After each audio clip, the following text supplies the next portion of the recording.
Grand dawning, great rising, good afternoon, good evening, wherever you are in the world. Welcome to another edition of Open Door. I'm sorry, this is 360 Info Network. I'm so used to doing the other show sometimes, but this is 360 Info Network right here on AM 1490 WERE. We're also broadcasting live to Facebook and YouTube, and we have a very great show space for you today. I have a great couple of guests for you, in addition to our brother Antonio, who is working to get inside on the broadcast. So, just a couple of quick announcements. You may or may not know that the Access Band, it's a band that I'm in, will be performing at Rudy's tomorrow evening at 6 o'clock. So, if you don't have anything to do tomorrow evening, you want to stop by. Also, want to let you know that next Friday at Larchmere Arts, we are welcoming back Gloria Cummings Jones and her trio, which consists of Ed Ridley, Elijah Gilmore, and Bradford McGee. So you got some good jazz coming your way in the next week, tomorrow evening at Rudy's, and next Friday at Larchmere Arts. Today is a very special day because we have two amazing people who are going to be joining us in just a few moments. The first person is someone that I met a few weeks ago via the smartphone and FaceTime and all that good stuff. And I was introduced to him by someone that I met that same day who has an amazing story that we will hear about today. And I just have to tell you that I have done some homework on this brother, and I want to compare him to Imhotep. Uh-huh. And I hope he doesn't take that lightly. But sometimes you encounter people that are good at a lot of different things. And if you know anything about Imhotep, he was like the father of medicine. He was like the father of a couple of different lanes he was traveling in: medicine, engineering. He was also a musician, mathematics. I mean, he's the one who was responsible for the Pythagorean theory. Pythagoras, he kind of appropriated that from him. So his name is Chef Keidi. He goes by Chef Keidi, but I want to expand that and just call him Brother Keidi today because there are so many subjects that he's so well versed on, and we're going to get into them. So welcome to 360 Info, Brother Chef Keidi. What a joy it I is to think your be with microphone you. is still muted. Okay, let me unmute that. Okay. I don't have any control over it over here. Yeah, we're having a couple of technical difficulties How is this this? Is morning, this but here? we Can you will hear me work now? through them as we can. Uh, Okay, I see am here. unmuted I in am just StreamYard. occupying some sound because I was getting One, a, two, an three. echo. Okay, I see that I am on in StreamYard, but if you can't hear me, I can hear you. okay, so we are good. So let's back up 20 seconds and say greetings to each and every one of you. What a joy it is to be able to accept your invitation to be here today.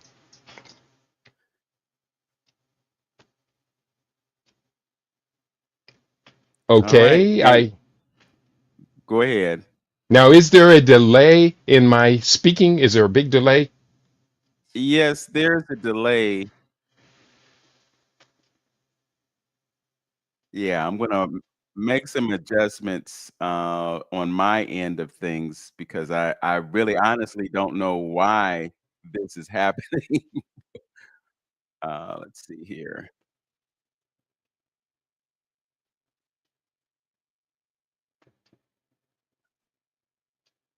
Okay. Can you still hear me? I hear you. One, two, three, four, five. Okay. Okay. There is a long All delay. right. Also, we have with us Selina Kelley, Greetings. and we have Brother Antonio as well. All right. Selena, you're in the dark. Am I? Let me put some light Now on. now you're in the light, so you're good. You're good. Yeah, you're good. Okay. So, just to do this properly, Chef Keidi Awadu is a Las Vegas based raw food chef who has developed a brand of nutritionally dense cuisine he calls living superfood. He's pioneered a healing modality called full spectrum hypernutrition, which uses gourmet raw food cuisine as a delivery vehicle for clinical nutrition, which is food for healing, and functional medicine, which is disease prevention. And for more information, I put a link in the description for a video, and you can check that out and avail yourself to the things that he is involved in. Selina Kelley is a transformational teacher, certified business coach, and food entrepreneur on a mission to disrupt everything that has been keeping Black women from choosing themselves first. As founder of Disrupt Her Coaching and the Midwest Way, she weaves together sacred identity work, community restoration, and real world legacy building to transform the lives of women and the neighborhoods that they love. So now that you have been appropriately introduced, Thank you. we can proceed with the show. And then also, just let you know that Brother Hamtonio is also with us. Hamtonio, you got on the funeral gear. You headed to a funeral or something? Yeah, I just come out of a funeral. Yes. Hmm. Okay. And we don't have his audio. So, Oh. Mm. okay. All right. You know, I would say Mercury is retrograde, but it isn't. I'm just, I'm just wondering if we're still in the shadow. What I'm going to do is I'm going to introduce Chef and have him give us a little background on who he is, and I'm going to work on resolving these audio issues. So, Chef, I know you're out in Vegas. Just give us some insight as to who you are and what your path has been up until present. Okay, what a joy it is and honor to be with you today here in the 360 Info Network. In looking in my background, there was probably a seminal change in my personal behaviors and my attitude toward nutrition. And that would have been when I was touring as a very young man. I toured for about 10 years straight as a reggae musician. And I was exposed to what the Jamaicans call ital food, which in essence translates to clean food. And so within this culture, reggae, Rastafarian culture, I learned about Ital food. Now, I guess I say there was one other key pivotal moment in my personal life. When I came out of high school, I had a deep background in biosciences. And so I became a technician in a reproductive factory, and I'm getting a feedback, and there's a delay on it too, so it's a little confusing. Um, but I'm just going to take this headphone off for a second. I came out of high school. I was uh, qualified to go to college, but I never did enroll in college. No one even brought up to me, would you like to go to college? Fortunately for me, 1 year later, I found myself working in a reproductive biological laboratory in the field of artificial insemination. So it was that science grounding, later combined with the idea of ITAL food, clean food, that led me to bind the two together and pursue that as a lifetime course. So after having pursued that for over 40, 50 years now, 50 years, I have authored some 60 books, and I've done a lot of study in the areas of nutrition based healing, functional medicine, alternative therapies, conventional therapies, as well as herbology and everything. But for me, the central theme becomes food is nature's most perfect medicine. And that's the approach I apply any and everywhere I can find.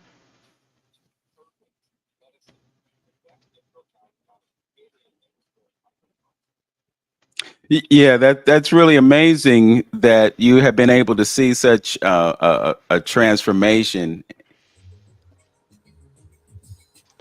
I do see the transformation, and I do the best I can to apply it all around for everyone. People come to me as clients, as nutritional counseling clients, and the system works. It really does work. We came across, and I'm going to just make a statement. Now I'll leave a pause because I know there is this delay. but I came across something that we call the 7 principles of optimal health. They are number 1, the breath; number 2, hydration; number 3, nutrition, and that's full spectrum nutrition; number 4, rest; number 5, exercise; number 6, detoxification; and number 7 of the 7 principles is the mind, body, spirit matrix. Anywhere and everywhere we can apply all 7 of these, we do get the success that we're looking for.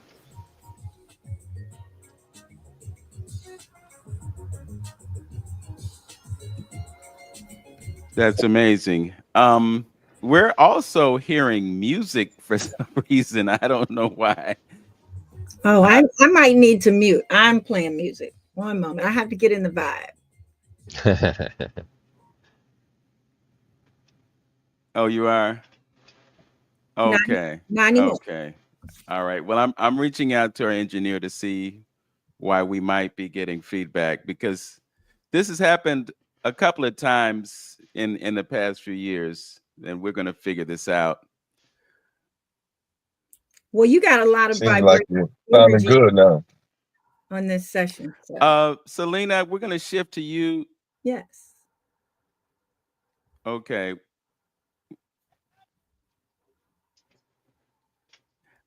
You have worked with Chef Keidi, and I think that there were some things that you were able to resolve under his tutelage. So you want to share that with us? Yeah. Well, I first met Chef in Las Vegas through his partner at the time, one of my very good friends, Terry Liggins. And you all had offered the Superfoods Fest. It was a Saturday, and I brought a few friends with me. And since that time, the relationship was born. We have shared many meals together. As Chef is a chef of living superfoods, he used to actually prep my meals for me when my ex-husband was in crisis. He was one of the first people that I called.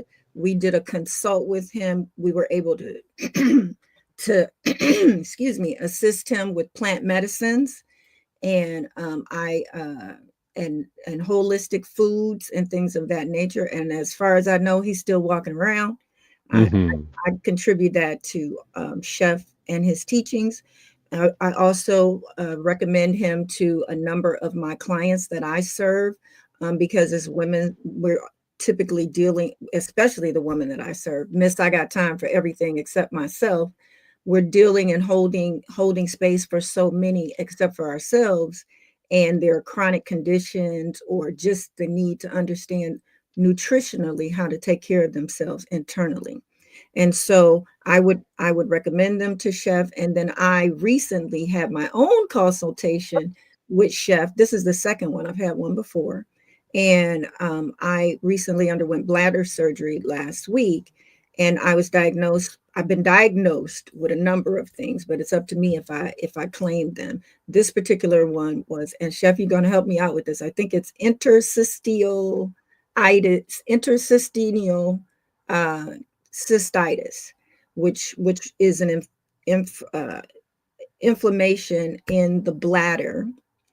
They consider it an autoimmune disease. And when I called Chef, I was like, Chef, I don't know what I was thinking because I've been sending everybody your way, and it just lost in my mind to call you first. And I've been dealing with this level of chronic pain for a number of years. And so, Chef, I would love for you to talk your talk about when I told you that big word, and you just jumped right in. He was telling me all of the meanings of each word and all of the things. Yeah. Well, when it comes to interstitial enteritis, we have to understand there's 3 words here that we break down. Number 1 is inter, meaning between. Stitial is the tissue, kind of the background tissue that holds all of our body parts together and in place. And enteritis is a form of, or the itis is a form of inflammation. So we see interstitial is the tissues between your organs, and enteritis. The itis is an inflammation. So we go to, this is one of 162 known and named inflammation-based disorders. So we just therefore that gives us a basis of what to do. Most Americans these days are suffering some form of inflammatory disease. Could be cardiomyositis. That's your inflammation of your cardiac tissue, your heart tissues. Could be a number of different things. Pancreatitis, anything with the itis at the end of it indicates that it is an inflammatory based disease. The main way that I deal with, of course, treat everything is with nutrition. And we know that we have a big catalog of things that are known to be anti-inflammatories. So what I did immediately, and I don't know if I had informed you of this since this, I did a study of all of the triggers and the remedies to inflammatory diseases. So in doing that, now we have a very workable solution.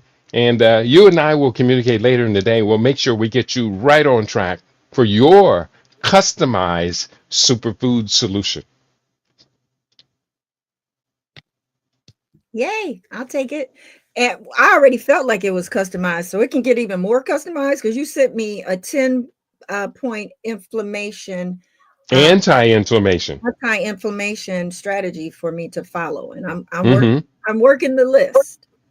Yeah. Let me pull it up here on my screen so that I can recall it. And I am grateful for that list, because it immediately, I believe on the top was the take the 2 deep breaths a day, each day, right in the beginning of my day, which is really making a big difference already. Mm-hmm. Yeah. Again, the 7 principles. Breath is always number one. If you don't believe that breath is number one of the 7 principles of optimal health, hold your breath. Let's see how long you live. So when you talk about breath, can you explain what those deep breaths are, how they function, how they work, how you do them?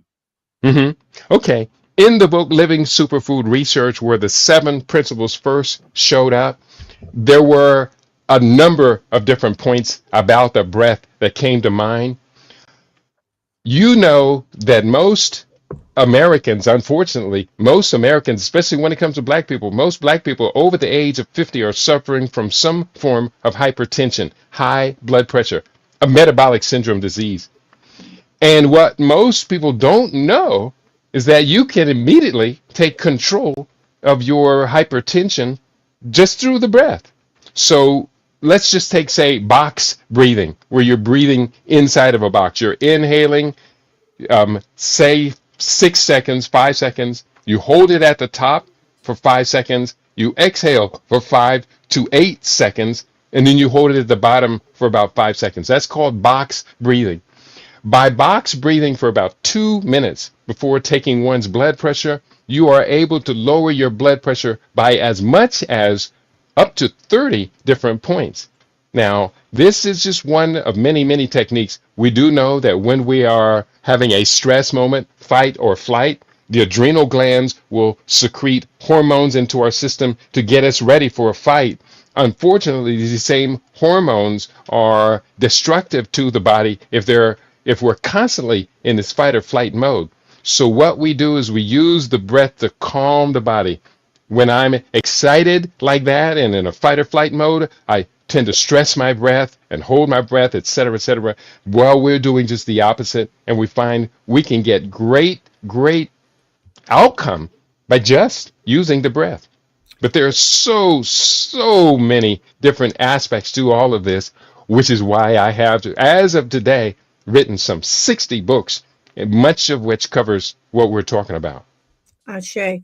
And I would add, even in that consult, Chef, you had me stop and take breaths at least maybe 3 times. And here is the book that you speak of. When I had these downstairs in a box, and I'm like, wait a minute, I know I got Chef's books. It's so easy when we're lifing and all of these things to just lose track of what we already have. Most of the time, you already have everything that you need. And so I was grateful that I could go pull them up. And these are all on the Living Superfoods. Awesome. Okay, so it looks like you've been able to apply a protocol and get results, and the results are so great that you decided to come back. Chef, I want to talk about the connection between emotion and disease. Can you provide an explanation for that to our viewing and our listening audience? That's a very, very good question. Emotion and disease. On one hand, we do know that our emotions are connected to our hormonal system. And just it could be anything from fear, the fight or flight syndrome that's connected to our adrenal glands, which sit on top of our kidneys and immediately flood our bodies with, if we need to get ready to fight, then it's going to pressure us up like a jet going into combat. And if we need to relax after that, we have to come down. But the emotions and our health is connected. There's a word called I started to think about it. Well, we have the placebo effect, which is epigenetic. That was the word I was looking for. Epi meaning above, genetic meaning genetic. So when we talk about our emotions and our health, there's no doubt there is the epigenetic impact right there. Also, our health is connected to our emotions. Most people are unaware. 86% of the serotonin, the feel good hormone, is manufactured in our gut. That's the gut microbiome. So by keeping our gut healthy, our microbiome healthy, we're giving ourselves a boost of this serotonin, of the dopamine, the drive, the hormone that drives action, our body to action. So by properly managing our hind gut, we're boosting those feel good hormones. And there's so many other aspects of this. That question really alludes to almost a whole nother conversation, because the way that we manage our mental health and our stress is definitely going to reflect in every aspect of our being, from blood pressure to just feeling good, feeling creative. Yes. So you mentioned hormones, and I was definitely listening because I am aware of the fact that there are a lot of hormone disruptors in our environment. Many of the foods that we eat have hormone disruptors in them. So when we look at the dysfunction that's happening, is because we have all this disruption coming in. And so I'm thinking, Mrs. Selena, about your word and the relevance, disrupt her and disruption, period. But the hormone disruptors, some of them are related to the plastics that we're consuming.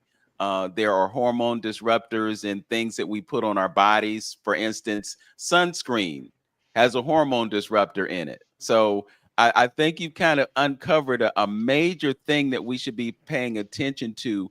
What can we do to become more aware of the things that are disrupting our hormones so that we can make a paradigm shift and eliminate those things that are causing the issues?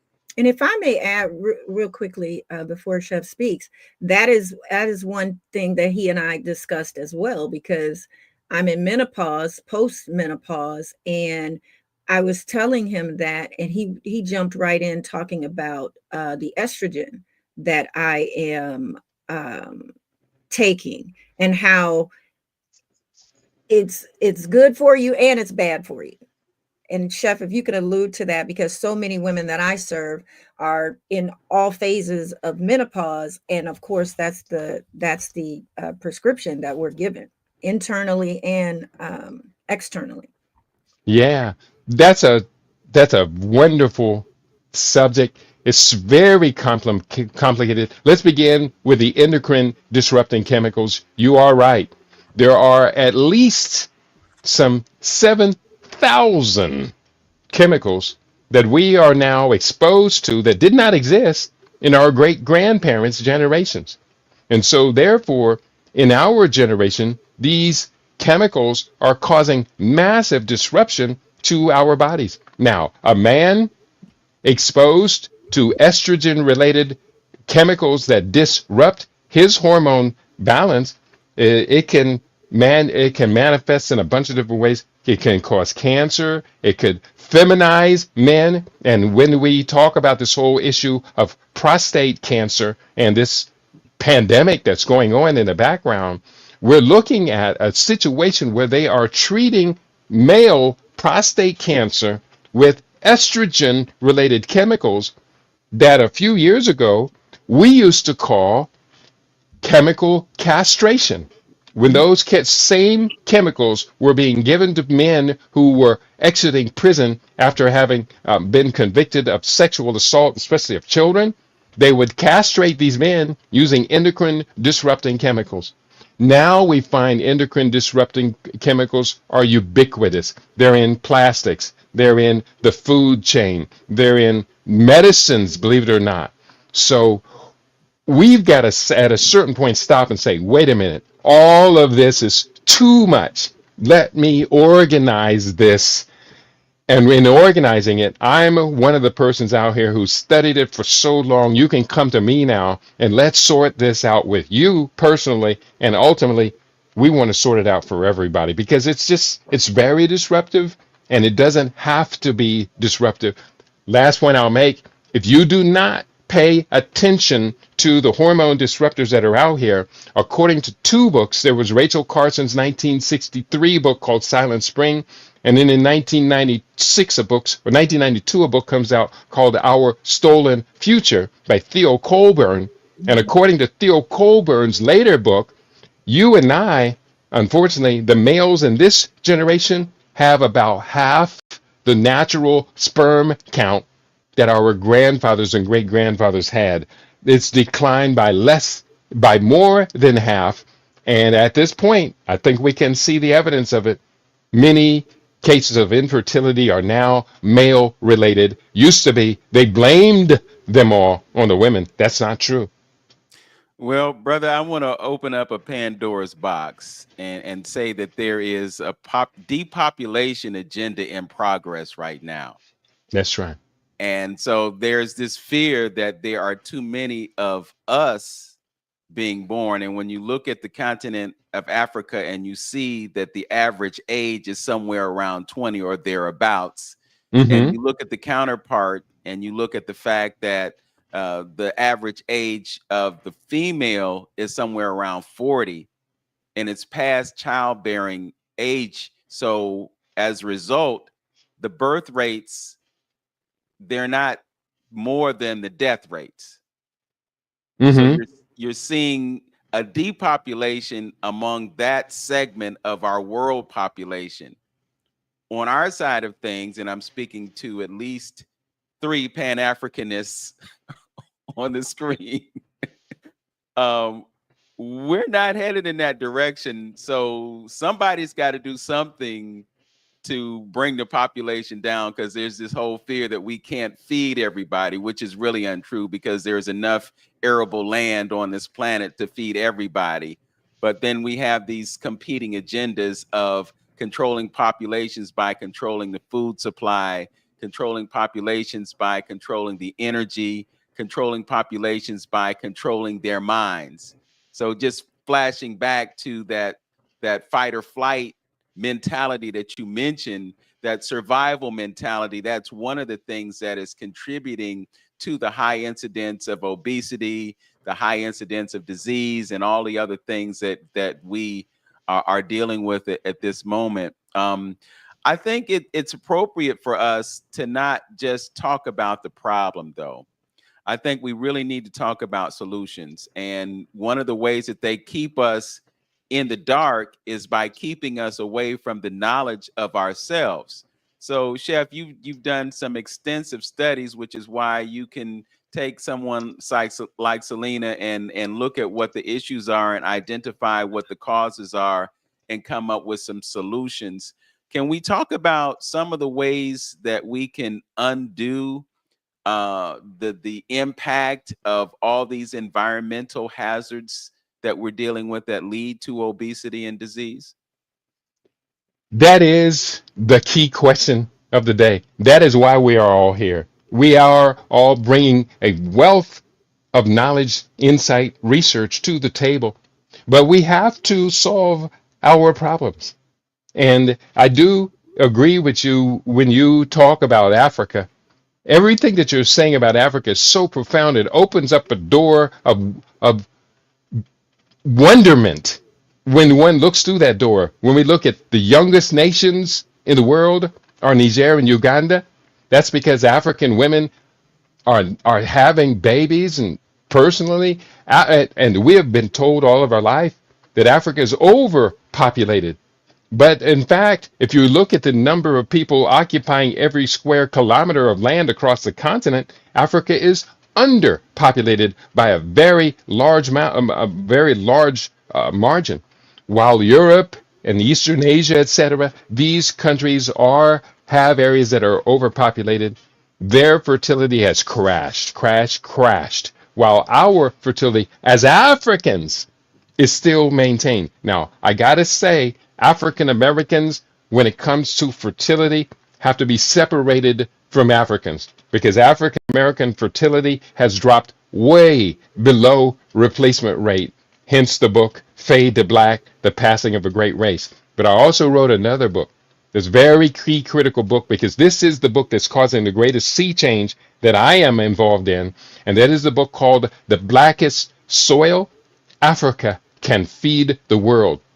You mentioned arable land. 60% of all of the unused arable land in the world is in Africa. And if all of Africa's arable lands were applied, Africa can feed a population of 12.9 billion people. Billion with a B. 12.9 billion. Right now, there is 8.2 billion people on this planet. So Africa can feed everyone. But why then is Africa a net food importer? So it essentially comes down to an identity change, a sea change of our identity. We were captured.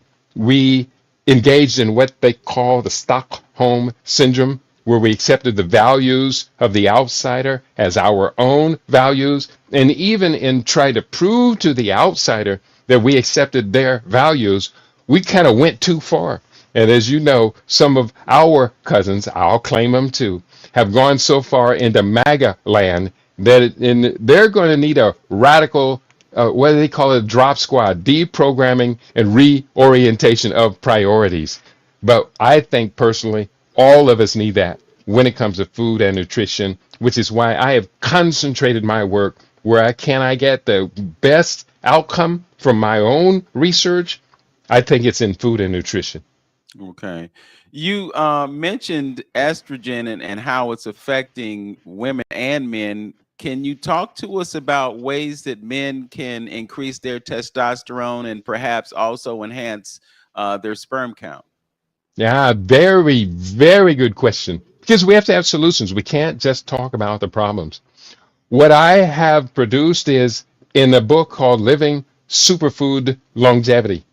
Chapter 14 is entitled My Arsenal of Anti-Aging Supplements. A number of them are testosterone boosters. We do know that certain things we can do, such as using powdered fenugreek in our food, actually increases the amount of free testosterone in our blood. Things like saw palmetto, pepitos or pumpkin seeds with a high amount of zinc there. These are all nutrients that boost the male's fertility by boosting his free testosterone accessibility. We can be producing testosterone, but it's immediately bound by the endocrine disrupting chemicals, etc. So one of the things, among the many things I would say, stop consuming dairy. Calf's food is not for humans, but also dairy is highly compromised with steroids and hormones, including these estrogen disrupting hormones. I would say for men who have been diagnosed with prostate cancer, first thing I have to ask you is, how do you know that? How do you know that you began this process called prostate cancer? It is because of the PSA test. I've tested. You have heard of the PSA test. Am I correct? Yes. We're always encouraged to go get the PSA test. But I have right here on my bookshelf, and I'm going to show it to you right now. I keep this book handy. This book is entitled The Great Prostate Hoax. It is written by Dr. Richard Ablin. Dr. Richard Ablin is the man who discovered the process of PSA. And it's called The Great Prostate Hoax because here's the subtitle of the book: How Big Medicine Hijacked the PSA Test and Caused a Public Health Disaster. So, to my brothers, please trust me on this one. But I want you to verify for yourself. The prostate specific antigen test, I will never submit my blood to the PSA test. And I caution any brother who has done it and they tell him, oh, your blood markers are high in this PSA marker. But what does that mean? You don't know what it means. Read the book by Dr. Richard Ablin and find out why he calls it one of the greatest hoaxes to take place in our generation. You know what, brother? I think sometimes that they have all these diagnostic situations that they employ to see if they can find something that they could possibly treat. And I think what happens in many cases is that, as you've indicated, someone will go in and they'll get one of those tests, and then they will rely on the results of that test to determine the rest of their lives. Mm-hmm. And it's said in some circles, and I'm reflecting on things that I heard years ago, but they said that many men, well, first of all, as you age, you're going to have some issues with the prostate, particularly if you have a poor diet. So if the prostate is going to enlarge, and then you deal with the issues that happen as a result of the prostate enlarging. But I think, some men could actually live the balance of their lives with prostate cancer and not really be affected by it the way they scare you in. So they scare you into treatment. And sometimes men who are way too young to go under the knife or to go under the treatments that they give them end up having to deal with the consequences of medical treatment for the rest of their lives, whatever they might be. You talked about saw palmetto, you talked about pumpkin seeds, you talked about fenugreek. And I know, because I'm a man of a particular age as you are, we get bombarded with ads for these Mm-hmm. supplements.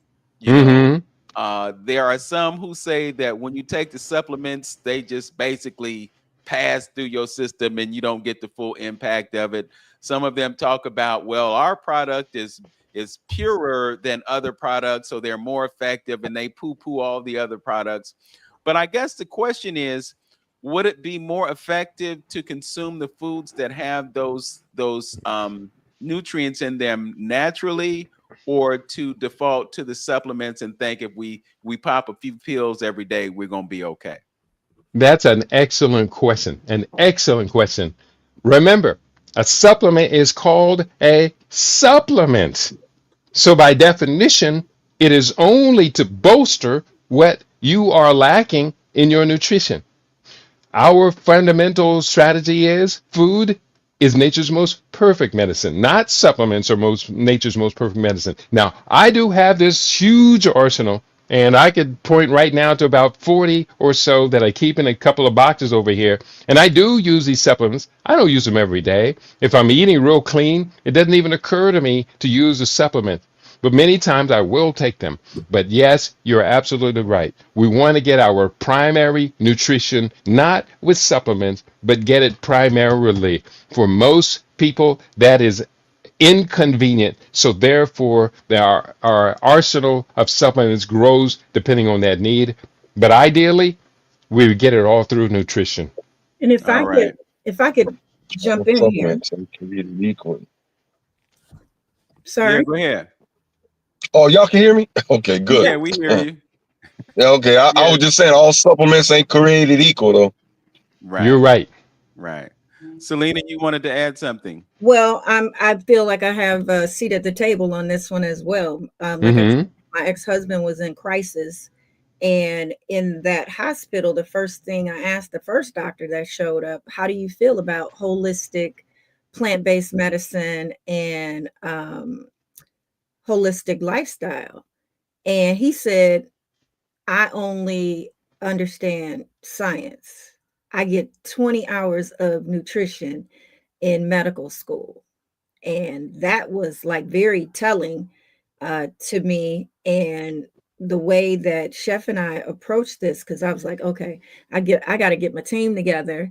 The benefit though was that there was a Black woman who later entered the room that was his doctor, and she understood the assignment. She came in with two books. I don't remember the name. I think one of them was by Harmon or something like that, to share for him to understand that, because most people believe that their doctor is the end all be all. And Mm. I believe they practice medicine. We all out here experimenting and practicing if you've never done it before. And then the other thing, he there was high blood pressure in the frame of that. And one, one of the things that he shared with me was, and meaning my ex, and one of the things that he shared with me was when he first got that diagnosis, the doctor said to him, here, just take these pills. He was like, well, do you have anything else? Because I don't want to take those pills. He was like, well, most people just take the pills because they're not going to do all of the other things. He was like, well, I want to try that before I just start taking all of these pills. And it's diet and exercise. And if y'all know who I'm talking about, you know, he get it in on the exercise. So Mm-hmm. I believe it makes a difference. The fact that they're pushing the medicine as this instantaneous solution, which we don't now know is not a solution at all. It just maintains the status quo. That's why you got to disrupt this thing of keeping you where you are. It does not heal you. You're not healed. If you accept that diagnosis, of which so many people do, wear that clothing of these diseases, then your body is going to accept it too, because it does not know the difference.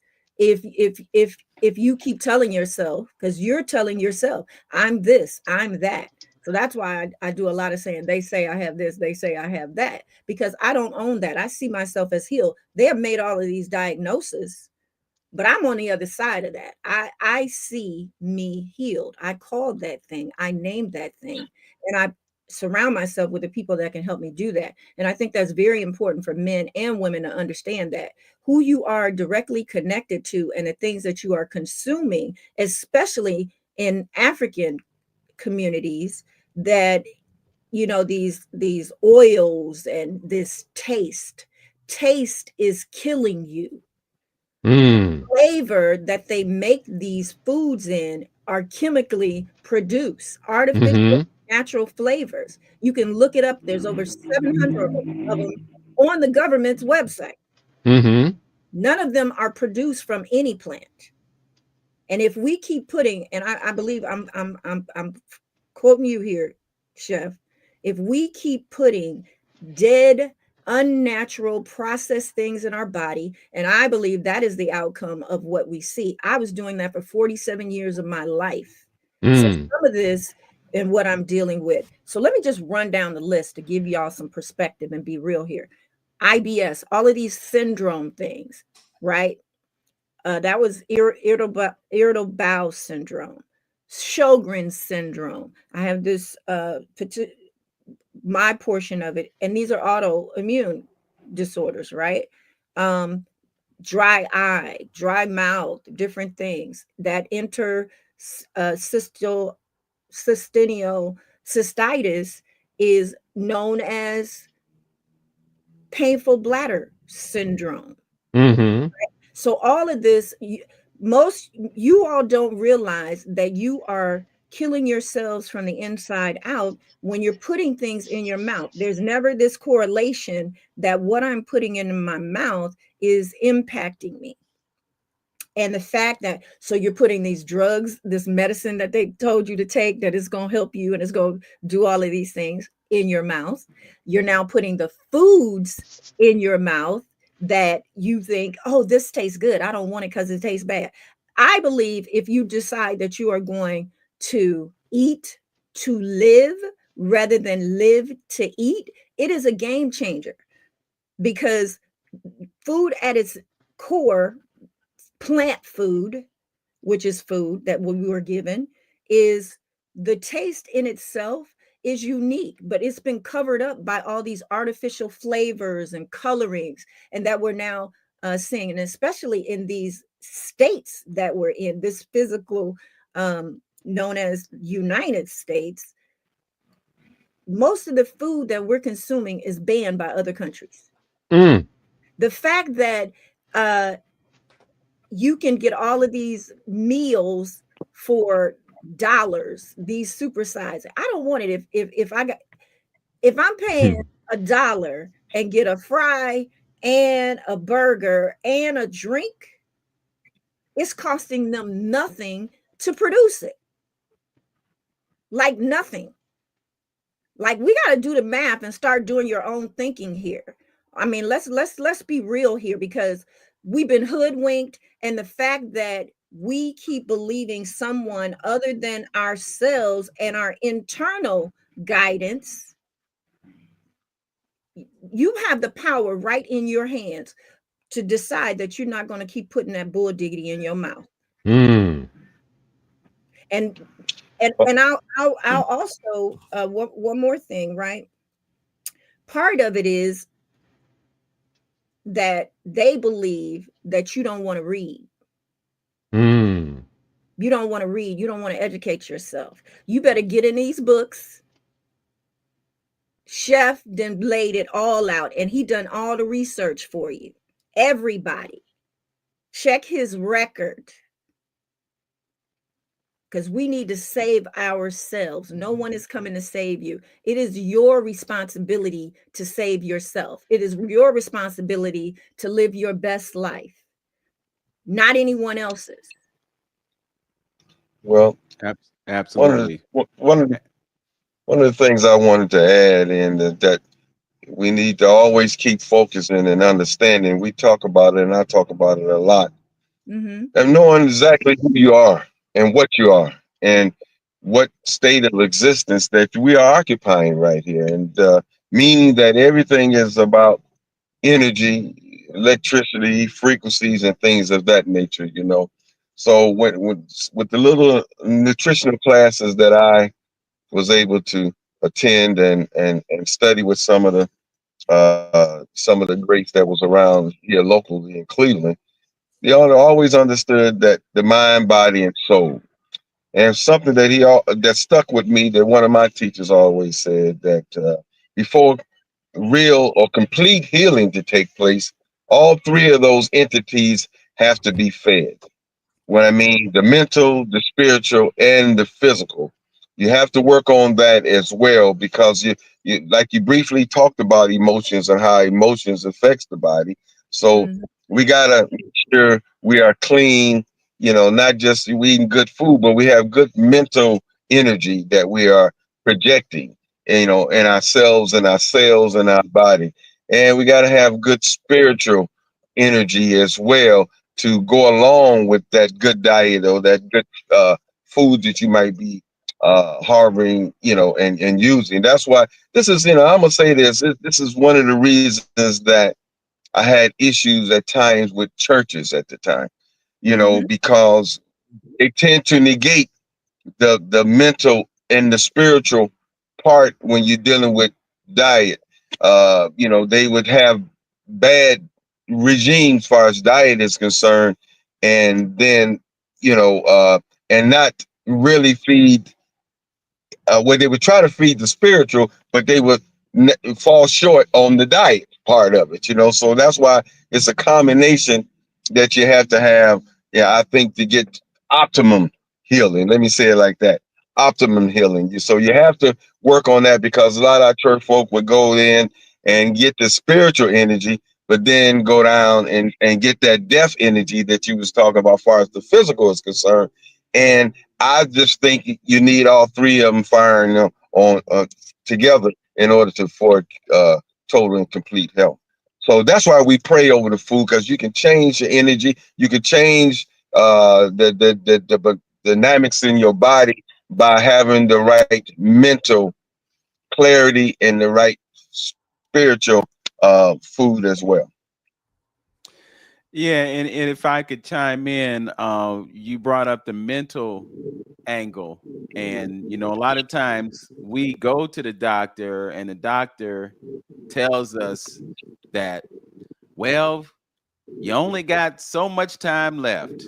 Mm, So get your affairs in order. Now, you got two choices. You can either accept it, or you could say to yourself, I'm not accepting that, and I'm going to continue my life and I'm going to heal my body. I think that's where our will comes into play. And I think so many times we accept what's coming from the doctor as being truth, but nobody knows you the way that you do. And I'm reminded of Dolores Cannon. I don't know if you're familiar with Dolores Cannon, Chef, or Mrs. Selena, but Dolores Cannon was somebody who was into hypnosis.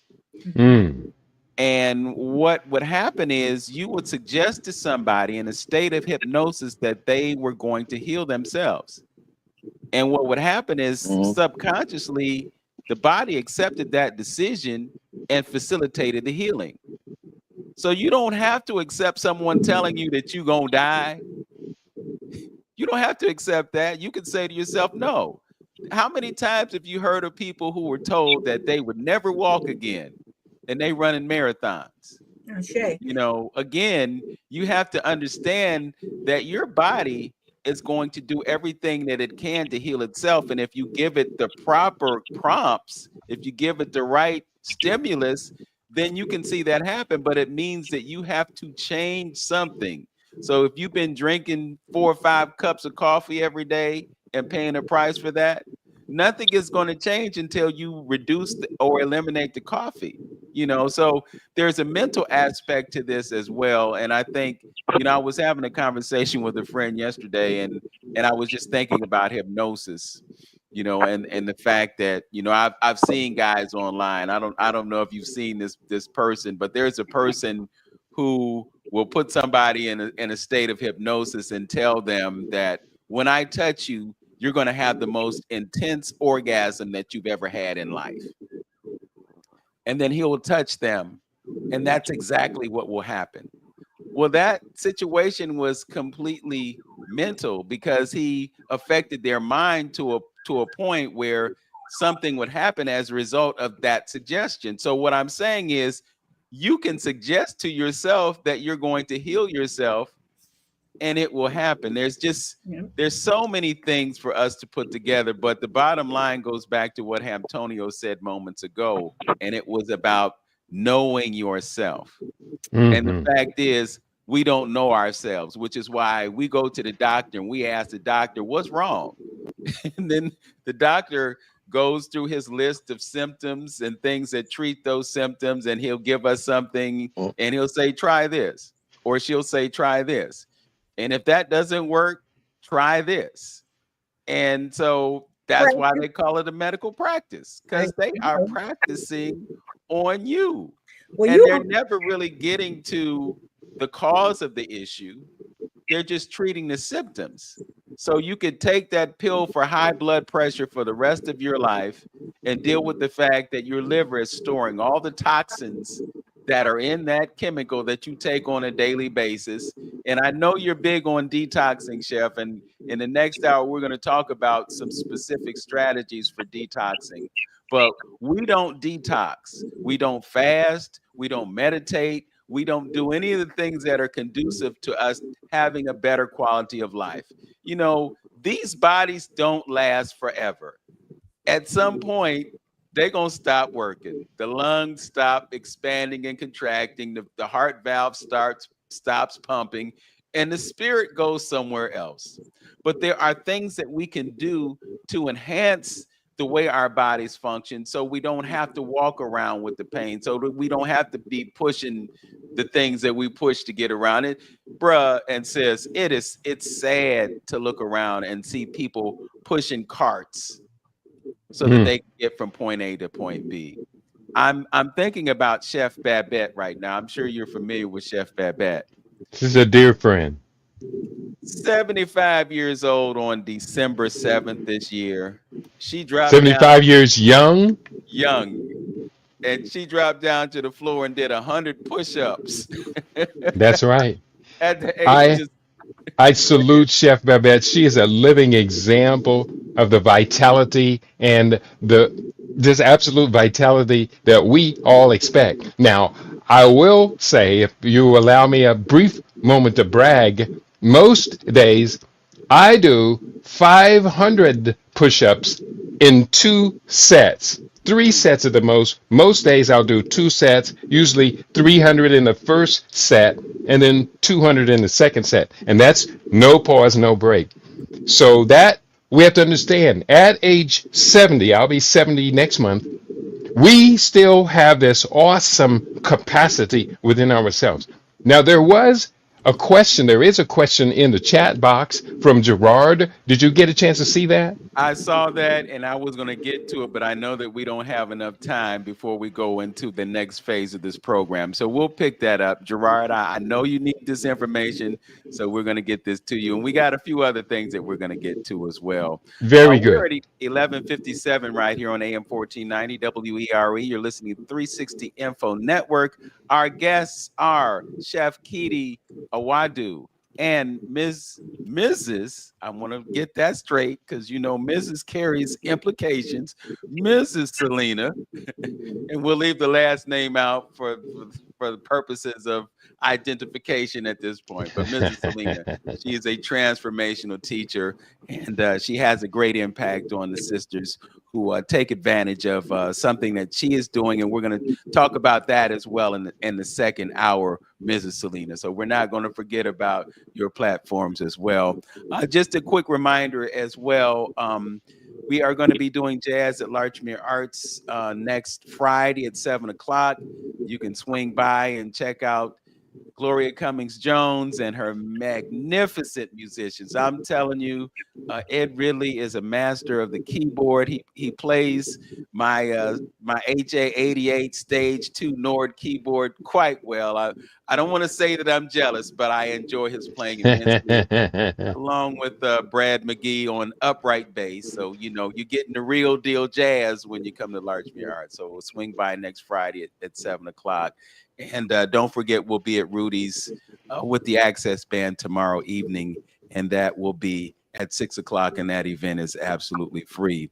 Also, just want to remind you to check out our YouTube channels, the Journey with Antonio. You can check him out on YouTube and subscribe to his channel and get him to where he wants to be. And do the same thing on my case. You know, we'd love to have you as a subscriber to our channel. We strive to bring you great content. And as you can see, we have two very well-informed individuals who are giving you information that you can use. Also, just want to shout out our engineer, Tone Harley. He comes through for us every week, bringing us to the airwaves and to the internet simultaneously, and we definitely appreciate his effort. As always, know yourself, be yourself, and make today your absolute best day, y'all. Join us on YouTube. Peace. All right, it's 12 o'clock noon right here on YouTube and Facebook. And we are having a great conversation with folks who are giving you information that will affect the quality of your life in a very profound way and a very beneficial way if you choose to accept information that they're sharing with you. I will put out this disclaimer. This is not medical advice. So see your medical professional for if you have certain health issues. This is for entertainment, education, and information purposes only. FCC, YouTube, and everybody else who is monitoring us to hear what we're saying and see what we're talking about. With that said, we have the author of 60 books. And as I said in the first hour, this brother is like Imhotep because he's versed in so many different subjects. Health is one of them. I also know that he has an affinity, as our brother Antonio does, to the great continent of Africa. You know, we mentioned in the last hour, you know, 8 billion people on the planet and 60% of the arable land on the planet being in Africa. So we really shouldn't worry about us being able to eat because there is enough land to feed everybody, but they give this illusion that there's a certain scarcity. And I think just the mindset of scarcity is one of the things that's being used to control us. It's just like the whole idea of the scarcity of money. Well, money might be scarce in some of our lives, but then there are these other folks that have way more than they could ever need. So it's not an issue about there not being enough money. I think the real issue is what those who have it decide to do with it. And one of the ways that they keep us under thumb is by giving us the impression that they have all of it and we don't, Mhm. which keeps us in that fight or flight mentality that is used to control us. That's just the fact. Did you want to speak to that, Chef? Absolutely. You're making very good points. And thank you for the complimentary things you say. I have been called a polymath, and a polymath is a person who's considered to be very well versed in a number of different critical topics. And so I do accept that charge as a polymath. Imhotep was the first polymath documented in world history. And so I follow in the footsteps of the great Imhotep. Let me just say this, and I'll need you to repeat your question in just a second. But just yesterday, I had a dear friend of mine, also named Imhotep, who transitioned. And he transitioned from kidney cancer. Now, unfortunately, in America, too many black men keep their chronic illness secret. And unfortunately, Imhotep had not told me. He never asked my help, not one time. I've just written and published a book called A Year Against Cancer.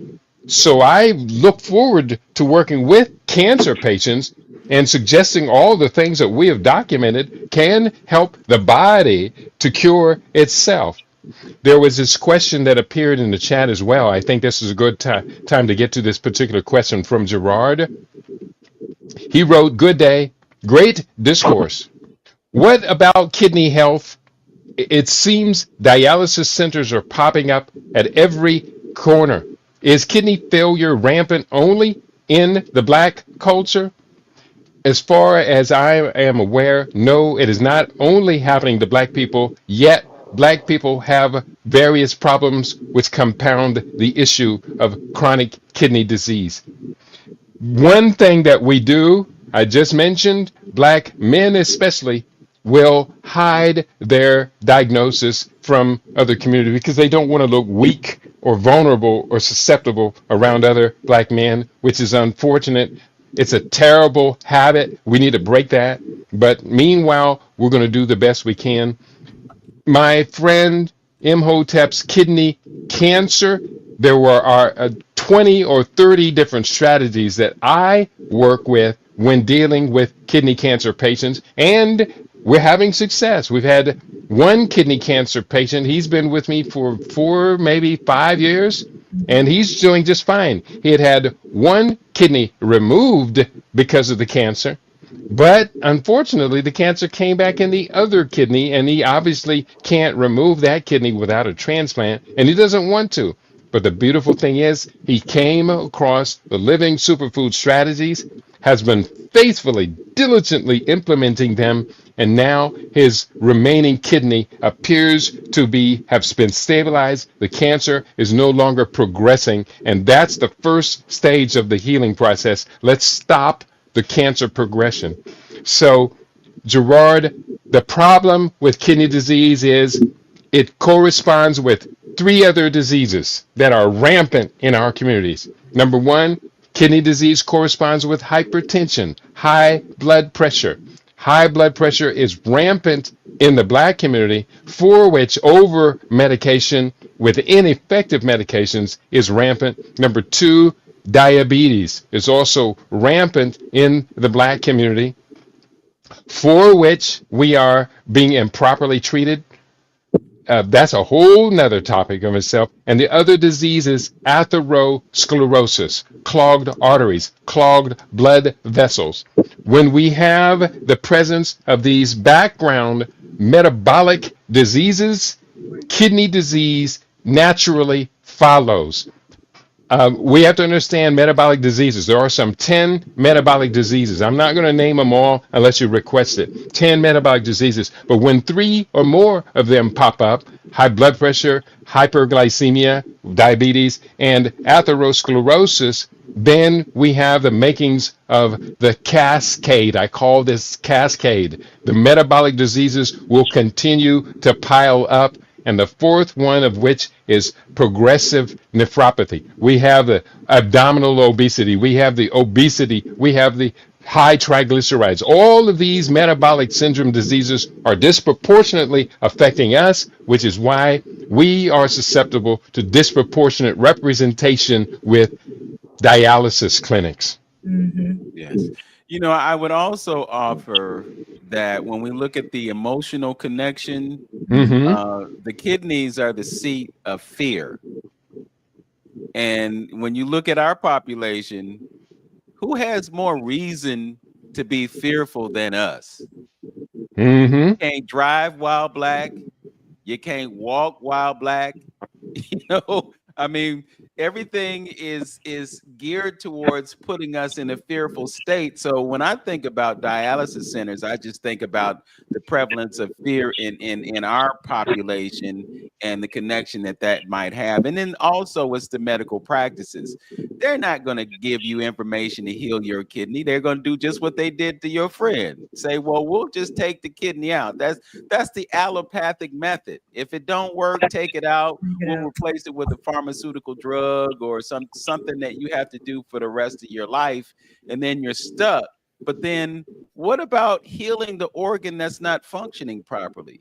If your arteries are clogged up, then you got to figure out what's clogging them so that they can get unclogged and your blood can flow the way it's supposed to. But Chef, we live right here in Cleveland, Antonio and I. And there's this institution that's like 5 minutes away called the Cleveland Clinic. Mm-hmm. And it's like the heart hospital of the entire planet. I mean, you got sheikhs traveling all the way from Saudi Arabia and the other side of the world to get their treatment at the Cleveland Clinic. They will replace the heart. They'll put stents in it. They'll do all kinds of things. But I got a person who lives right across the street from me who had a transplant in his 20s. Mm. In his 20s. And I asked him, did he say anything to you about what you eat? He said, no. You can do this and just keep eating the same things that are causing the problem. So this young man takes 10 different medications a day. And I just think about the residual buildup of toxins in his body because he's taking these drugs, these pharmaceutical substances that are petroleum based, and they can't possibly be good for you. They might help you survive, but they're not giving you the ability to thrive. So I don't know if you could address that emotional connection between fear and dialysis centers, but if you can, I'd appreciate it if you could expound on that a little. Your point about fear is very, very appropriate.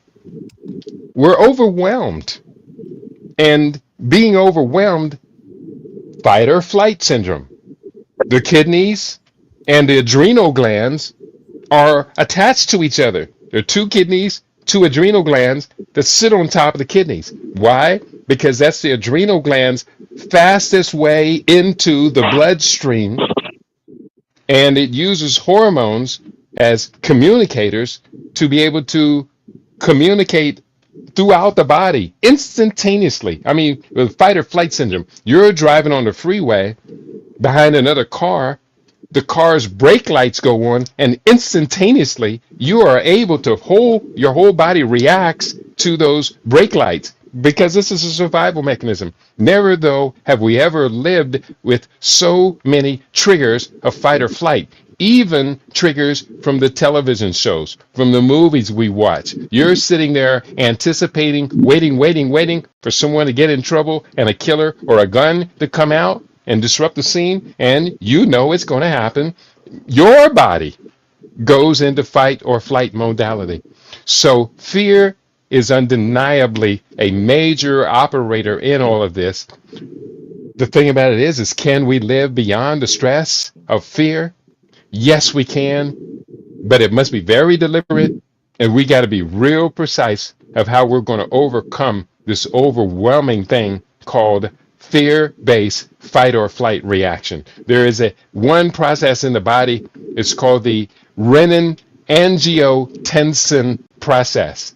That renin-angiotensin is kind of like the link between fight or flight, the fear, the stress, and your kidneys, the adrenal glands. That renin-angiotensin 2 and renin-angiotensin 1 are two things most of us have never even heard of, let alone sought to master.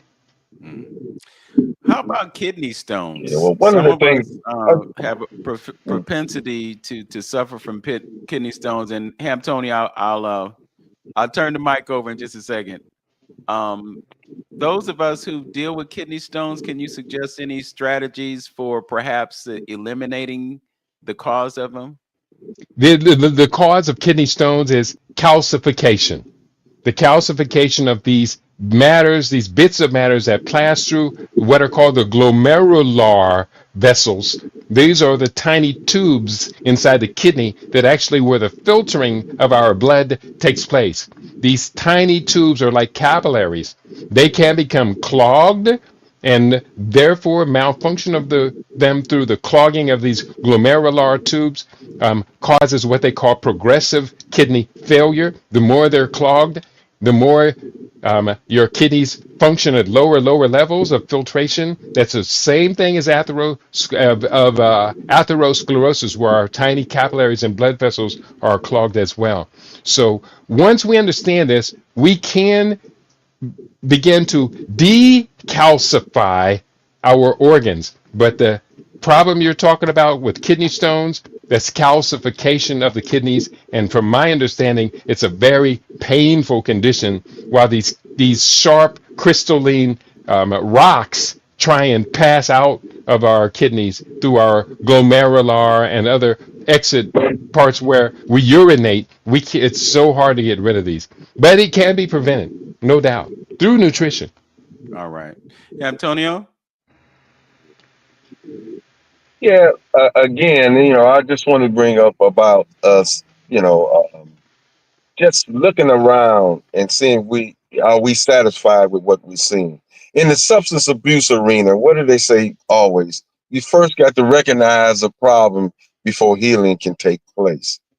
And the problem and the urgency that I see as far as my people is concerned, I'm talking about African Americans, we tend to walk in asleep. So we sleepwalking around this. Mm, You just mentioned that 20-year-old with heart condition. We should be screaming bloody murder. What's the devil's going on with the prostate and the diabetes and all these other ailments that are going on?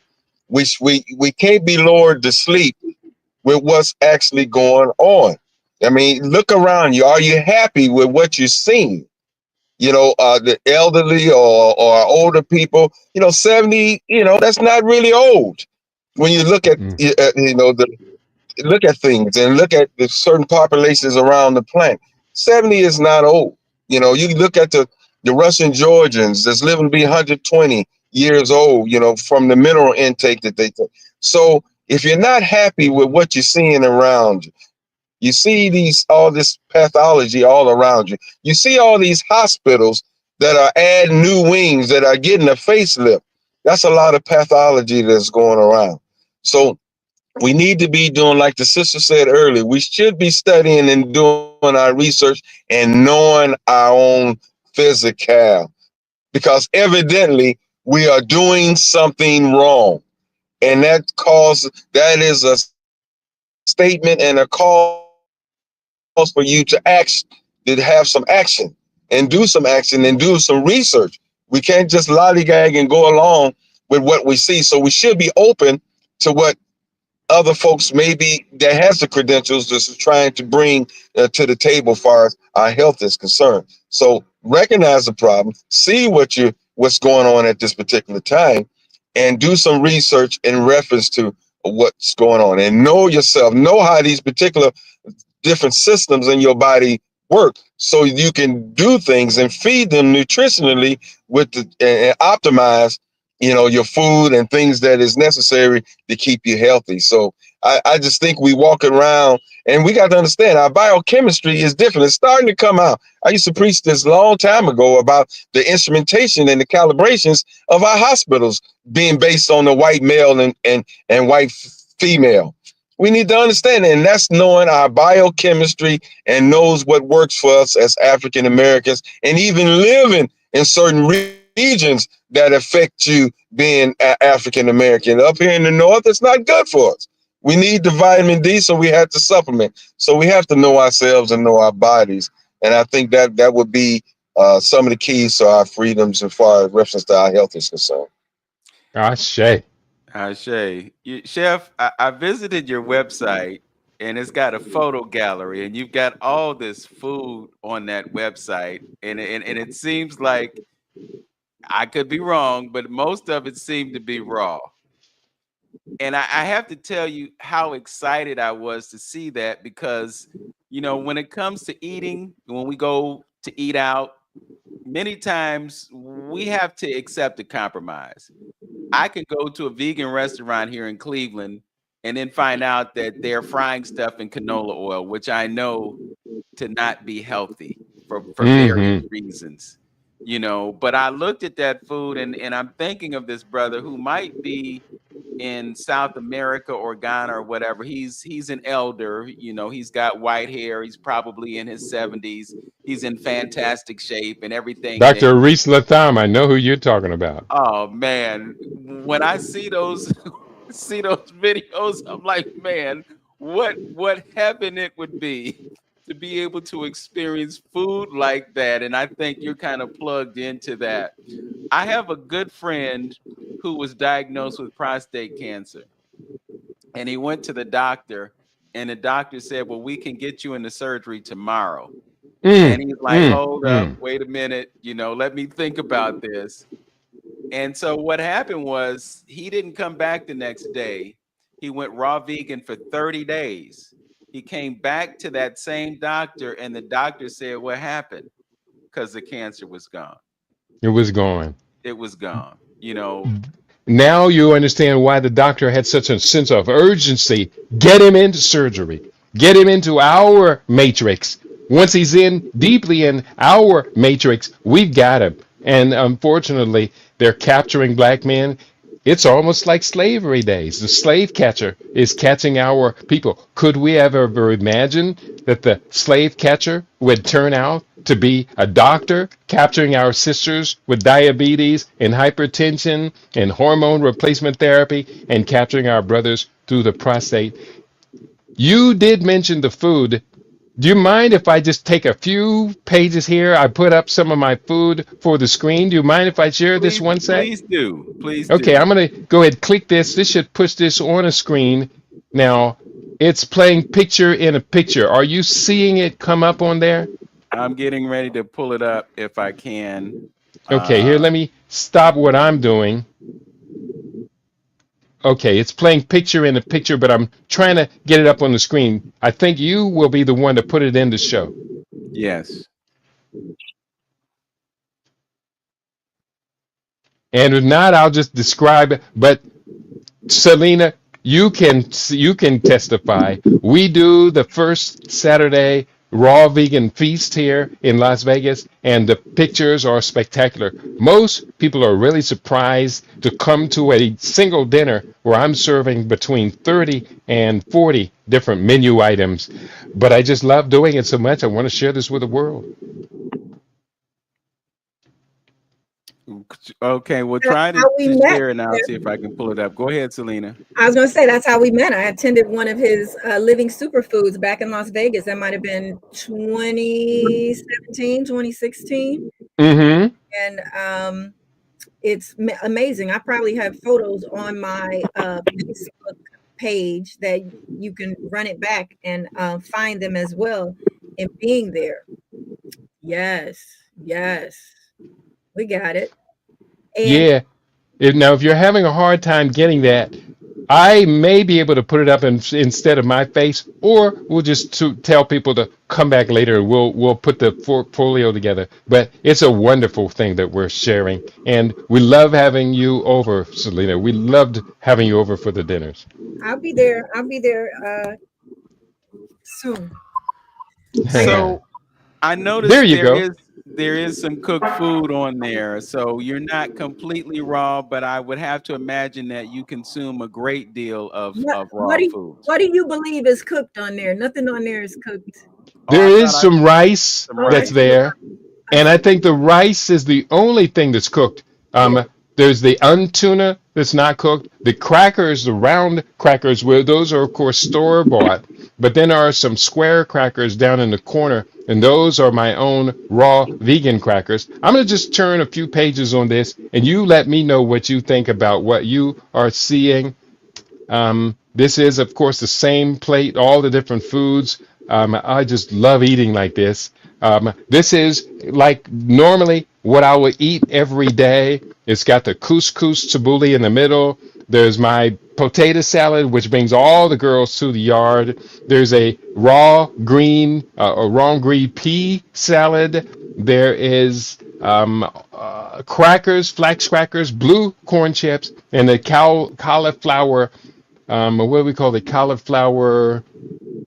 It's like jollof rice, but it's made with cauliflower. A few pages. I'm just going to keep turning here. This will be one of our normal first Saturday feasting meals. So we serve the soup. We have the mashed potatoes, which are sweet potatoes. There's all kind of different dishes. Everything is live. This day I prepared a meatloaf, but I call it a nut loaf because it's all made with nuts and just flax seeds, etc. I do grow as much as my food as I possibly can. So this is the early spring. This was my garden for this year. The garden's a mess right now because it's 111 degrees today and every day in Las Vegas. But I will be replanting in September. The garden again, the nut loaf, and so we do the first Saturday raw vegan feast.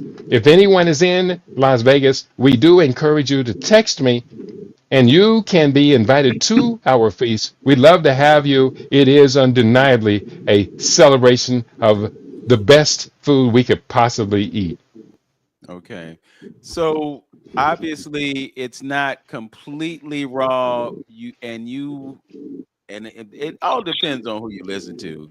Because there's some who would say don't eat grains at all.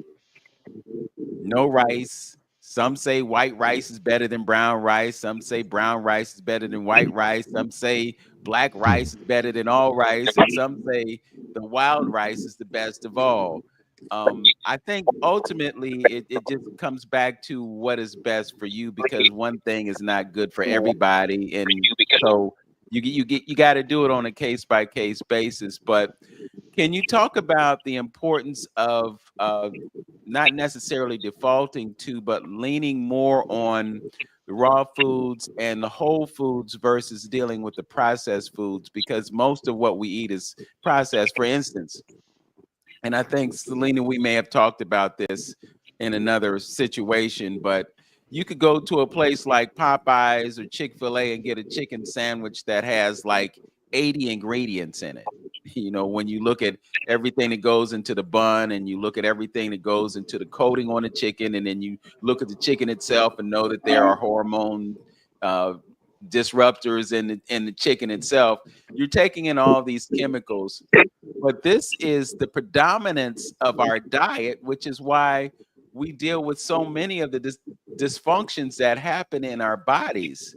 So I know I'm not telling people that they should not be carnivores and not consume meat, but could you talk a little bit about why a plant-based diet is a good option? And I'll say this: there are some who say that you shouldn't eat fruits and vegetables and you should rely on a carnivore diet. And I've had Black people say this. People who are in the bodybuilding who talk about how important it is to ingest all of this protein, protein, protein, protein, protein. But then you have brothers like Yaqui Elohim who say that that's a fallacy and that you should rely on the carbs because the carbs give you energy. What are your thoughts about including meat in your diet? First of all, let's eliminate humans from our profile. Let's go just with the animal kingdom. Because humans have a way of rigging things to make themselves look better.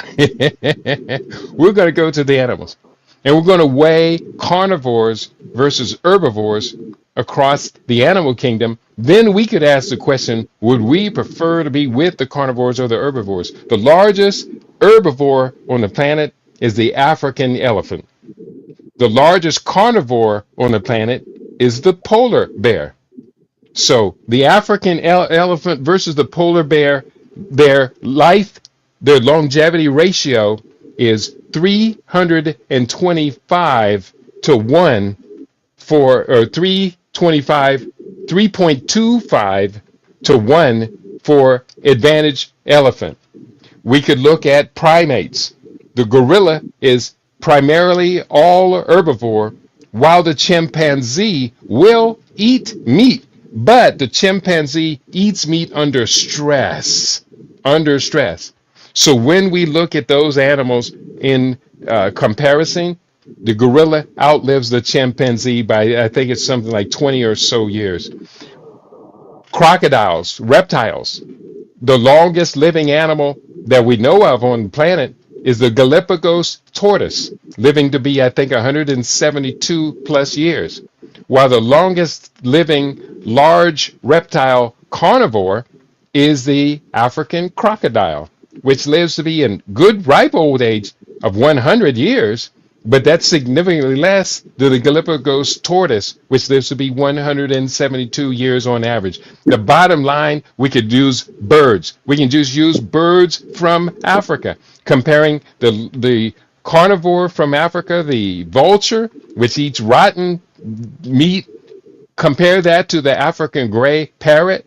The life differential is something like 80 years for the African gray parrot to 20 years for the carnivore. So if we eliminate humans from the equation, all aspects, in every case, the herbivore outlives the carnivore. Then, if we bring humans back into it, we can look at our anatomy, certain physiological aspects of our anatomy. Are our teeth shaped to rip through an animal's hide and get at its flesh? And of course, remember, there is no other animal other than humans that eats meat without cooking it. Otherwise, humans, if we attempt to do what all other animals do, then we will die. So no other animal than humans has to cook its meat or else it can kill it. We could look at the shape of our teeth, the length of our digestive tract. We could look at, are you able to capture the animals that we eat? Can you imagine old grandpa or grandma or even our younger generations out in the yard chasing a chicken around, trying to catch it and cook it and eat it, let Mine alone did. jump Mine on did. it? Yeah, he tried to do that. My grandparents are from the South. When they Yeah, that's right. So, I mean, we will use our brain to capture the animals we eat, but naturally, though, we can't even catch them. The antelope, the whatever. You try and take down a pig, the pig may win that battle. So, eating meat defies so many aspects of logic. That's the bottom line. Yes.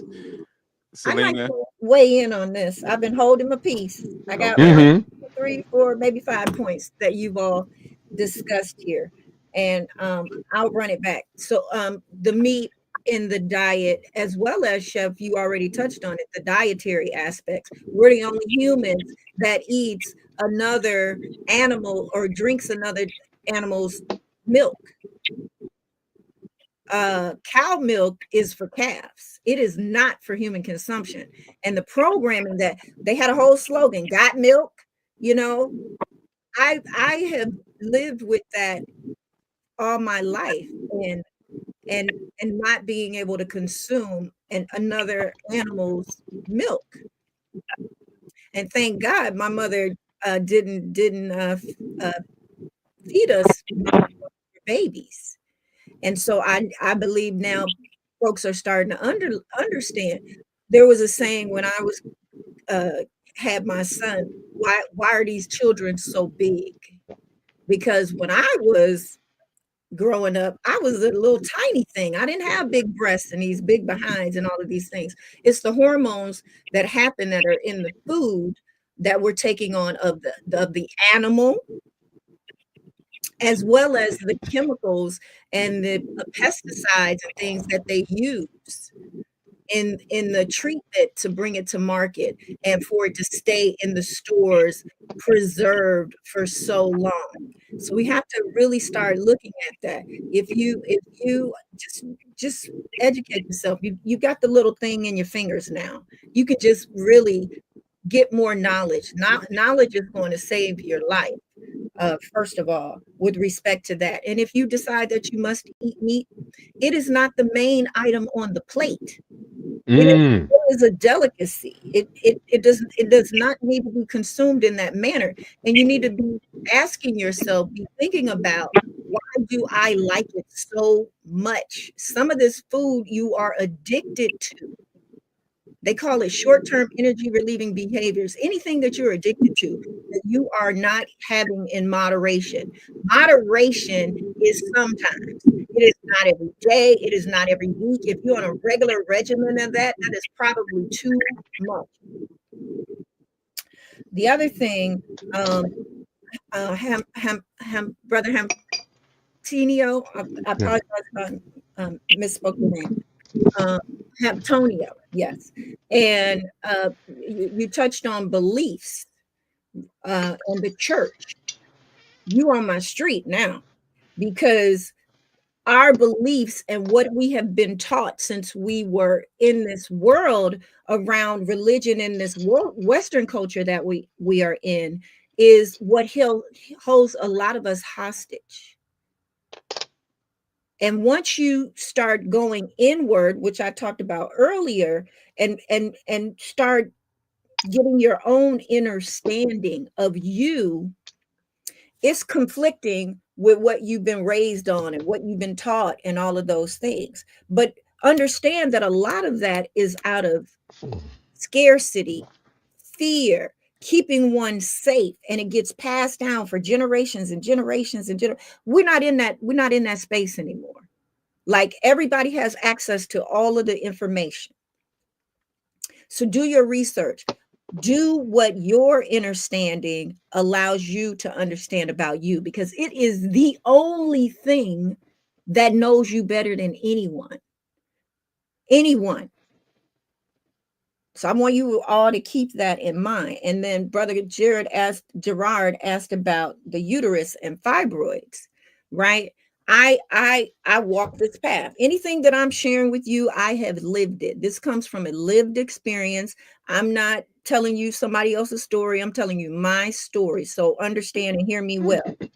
For women, especially Black women, that's another way that they come to us through the uterus, right? The first thing they want to do when they bring up fibroids is take it out, like our good brothers here was saying, right? And that's not always the case or the answer, but fear would have you believe that it is, and it is not. My beautiful sacred uh woman here, Queen Afua, it's all in her book, Sacred Woman. I am a sacred woman. I went through her rites of passage. It teaches you about African lifestyle living. Brothers, you can use this book too. I know Chef, you know her well. And That's right. and you can see pictures on my social media of me there. I wear this ring. So when I was in that journey and that valley and I was going through and I was lost and I needed to know and never ever forget who I was again, I went through this rites of passage. It changed my life. I wear this ring as it's a solid 18 karat gold, handmade, crafted specifically for me so that so that it is my promise to myself to never forget who I am ever again on this earth as I walk this planet. And I want the same things for you. I want you to identify what community, what village, what tribe you need to be a part of so that your light gets to shine and you don't keep taking all this garbage in that really is not for you. It was never designed for you. If you want to read and educate yourself, you need to be looking at a Black author that knows what they're talking about, that has lived experience because they are uniquely qualified because you have the same African makeup. That's how you get your identity back. You get among the people that love you, that are going to help you rise, help bring you along. Black women, we already know it's an unwritten rule, and I'm seeing it in social media now. If you in distress, find a Black woman. We've mothered everybody, and I'm telling you to help you and to save you. But let me get back on this because the fibroids, it's the hormones, it's the dairy, it's all these unnatural things. But Queen Afua has already written it in the history books here. This book it had a 20th anniversary a while back. Women, if you don't know about this, you better check her record. And men too. Her son now has also created something for the men. It's called Wellness Warriors. They have a trilogy of books that you can educate yourself on. She's been out here almost 60 years now fighting this good fight for us. Look to your elders that have led the way. That's what I I'm say. saying. Yes. Okay. A couple more and then I'll wrap it up. Okay. Chef, you talked about the coffee. So many people are addicted to this doggone coffee. My ex was included. And one of the things, Chef, that you did was talk about the replacement for that. You introduced us to barley, I believe it was. So some of y'all, Roasted barley. yeah, think about that. That's another robust, natural alternative to this crack that they got y'all on and hoodwinked on with this coffee. And then the other thing, when we talk about the food and how they're manipulating us and telling us it's a scarcity, if you get your own garden together, like Chef just shared, people can walk down the street and just eat and get the plants and all of the things that they need. So as a community, we can get our own community together. Every yard needs a garden. Every yard. Why not?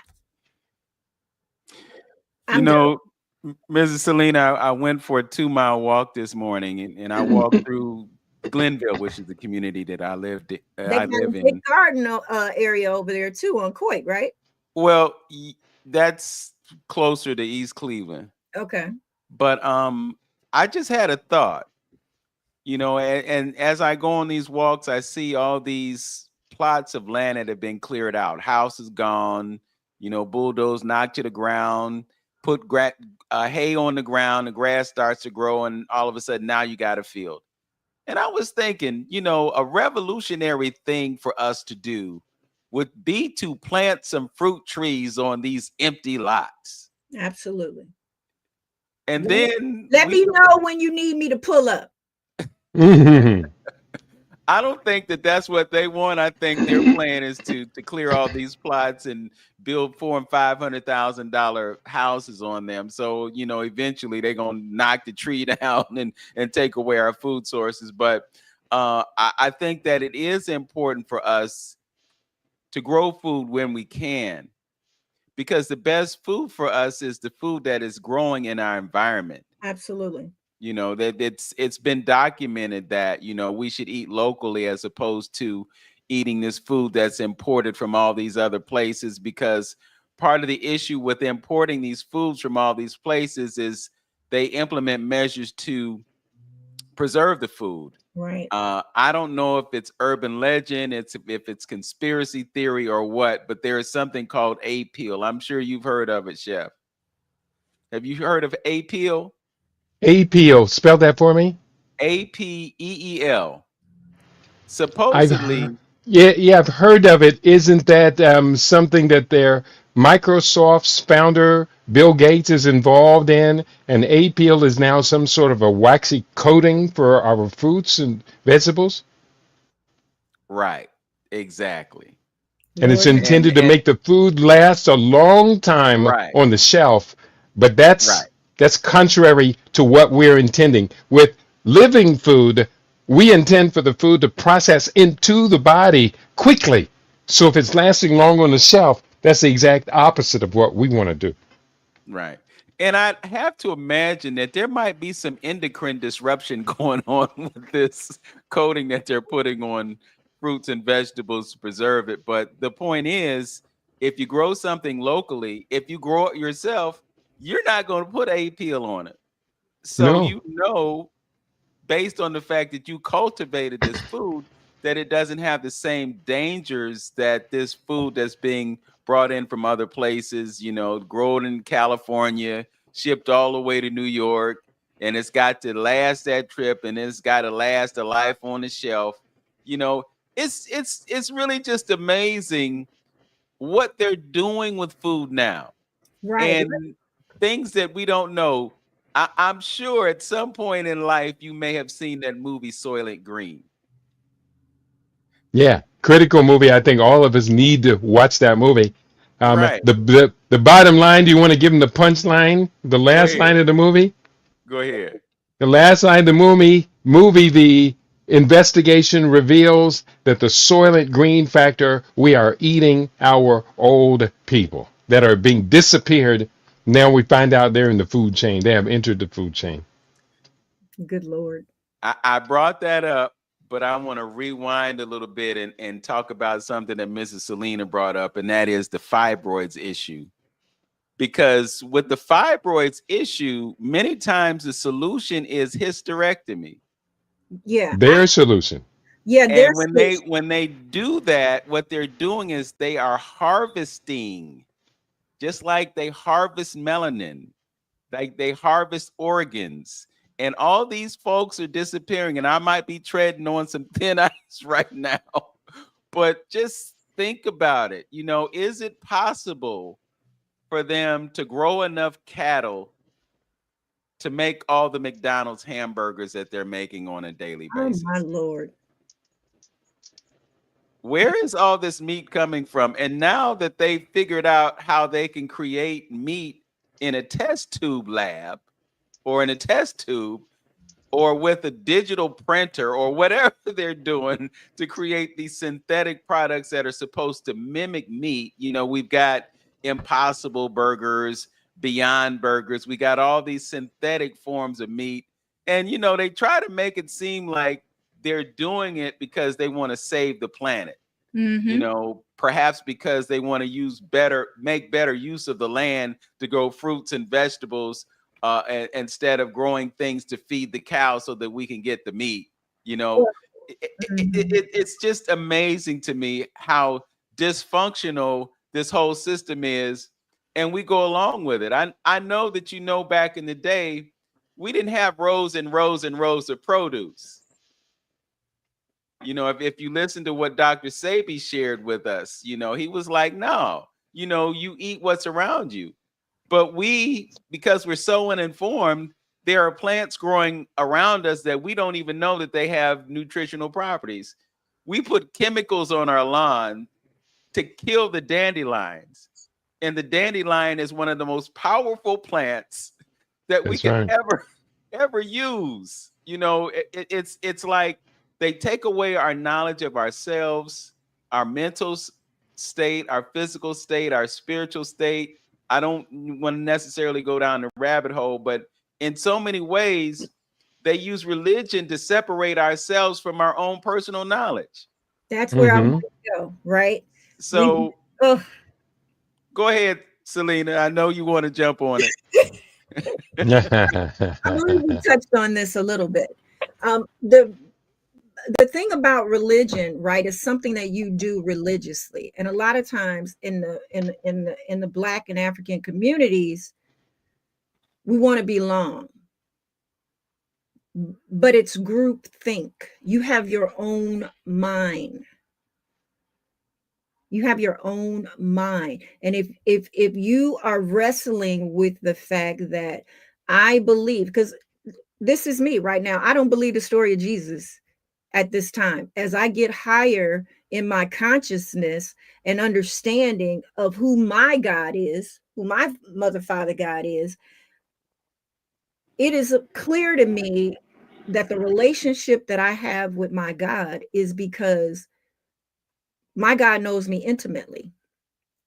My hopes, my dreams, my thoughts, my desires, that inner voice that only I can hear, or that gut check, or whatever that looks like for you in the way that it shows up internally, that it is always operating for my highest good, no matter what I'm in and what I'm doing or whatever, flight, whatever.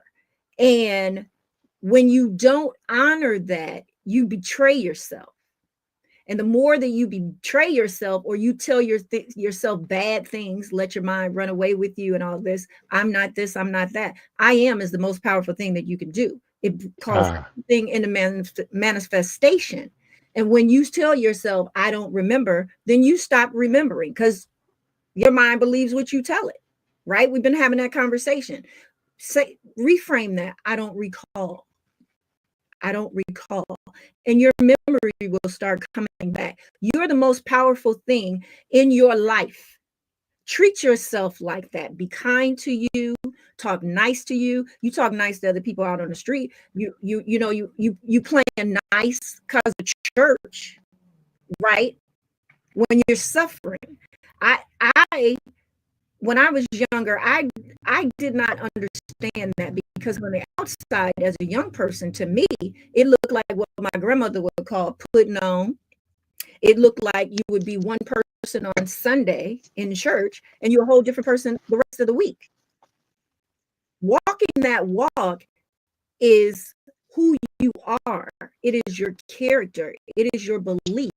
And right now, your beliefs are what's holding you hostage. I want you to open your mind to the possibilities that things could look very different. Because when you're sick and you got all this disease, it gets real foggy. It's unclear. It is very unclear. And to get things clearer, you need to feed yourself the medicine that is going to help heal you from the inside out. And right now, you've been putting so many things in there, internally and externally, that the body, mind, spirit, emotionally, mentally, physically, is not getting the nutrients that it needs. Yeah. Well, I Let think me you just you add hit one the thing. nail on the head when you talked about knowing, because we're in an age now, and perhaps anyone on this call can verify this, but we're in an age of knowledge.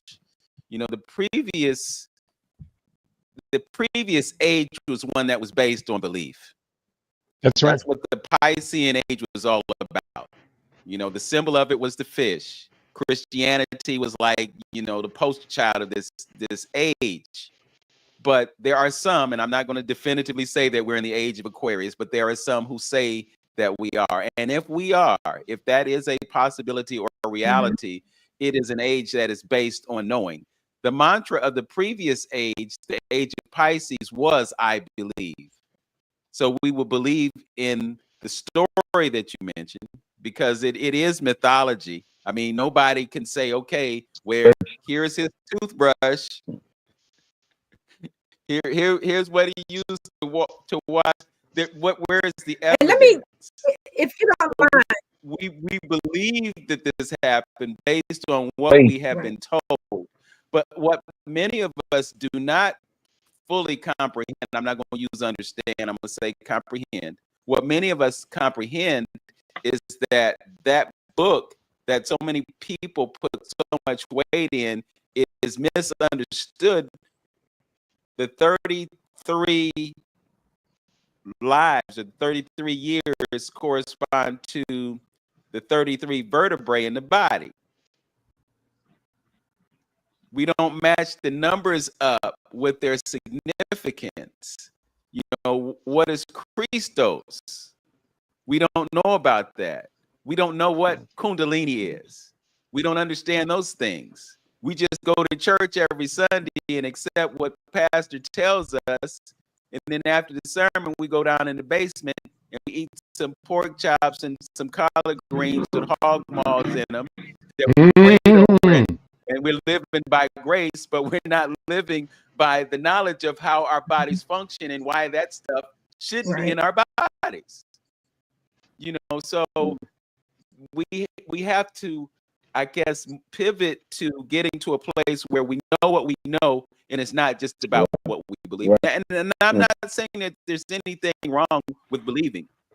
You can believe that your body can be healed, and it will be healed. Right? You could also know that your body is going to be healed and get closer to the finish line as a result of knowledge and not necessarily belief. And that's why the things that are being discussed today are so important for us to comprehend. Because when we can comprehend these things, then we can act upon the knowledge that we're given. Then we can just go to the doctor and believe that if we take this pill, we're gonna be all right. You can reverse all of these things at any time that you decide that you want to change your mind, which you have the right to at any time to change your mind and change your lifestyle. Absolutely. What comes to my mind as you talk about this too, how old, the audience out there, how old do you all believe I am? My physical appearance, people believe that I'm in my 20s. Okay. I'm 58.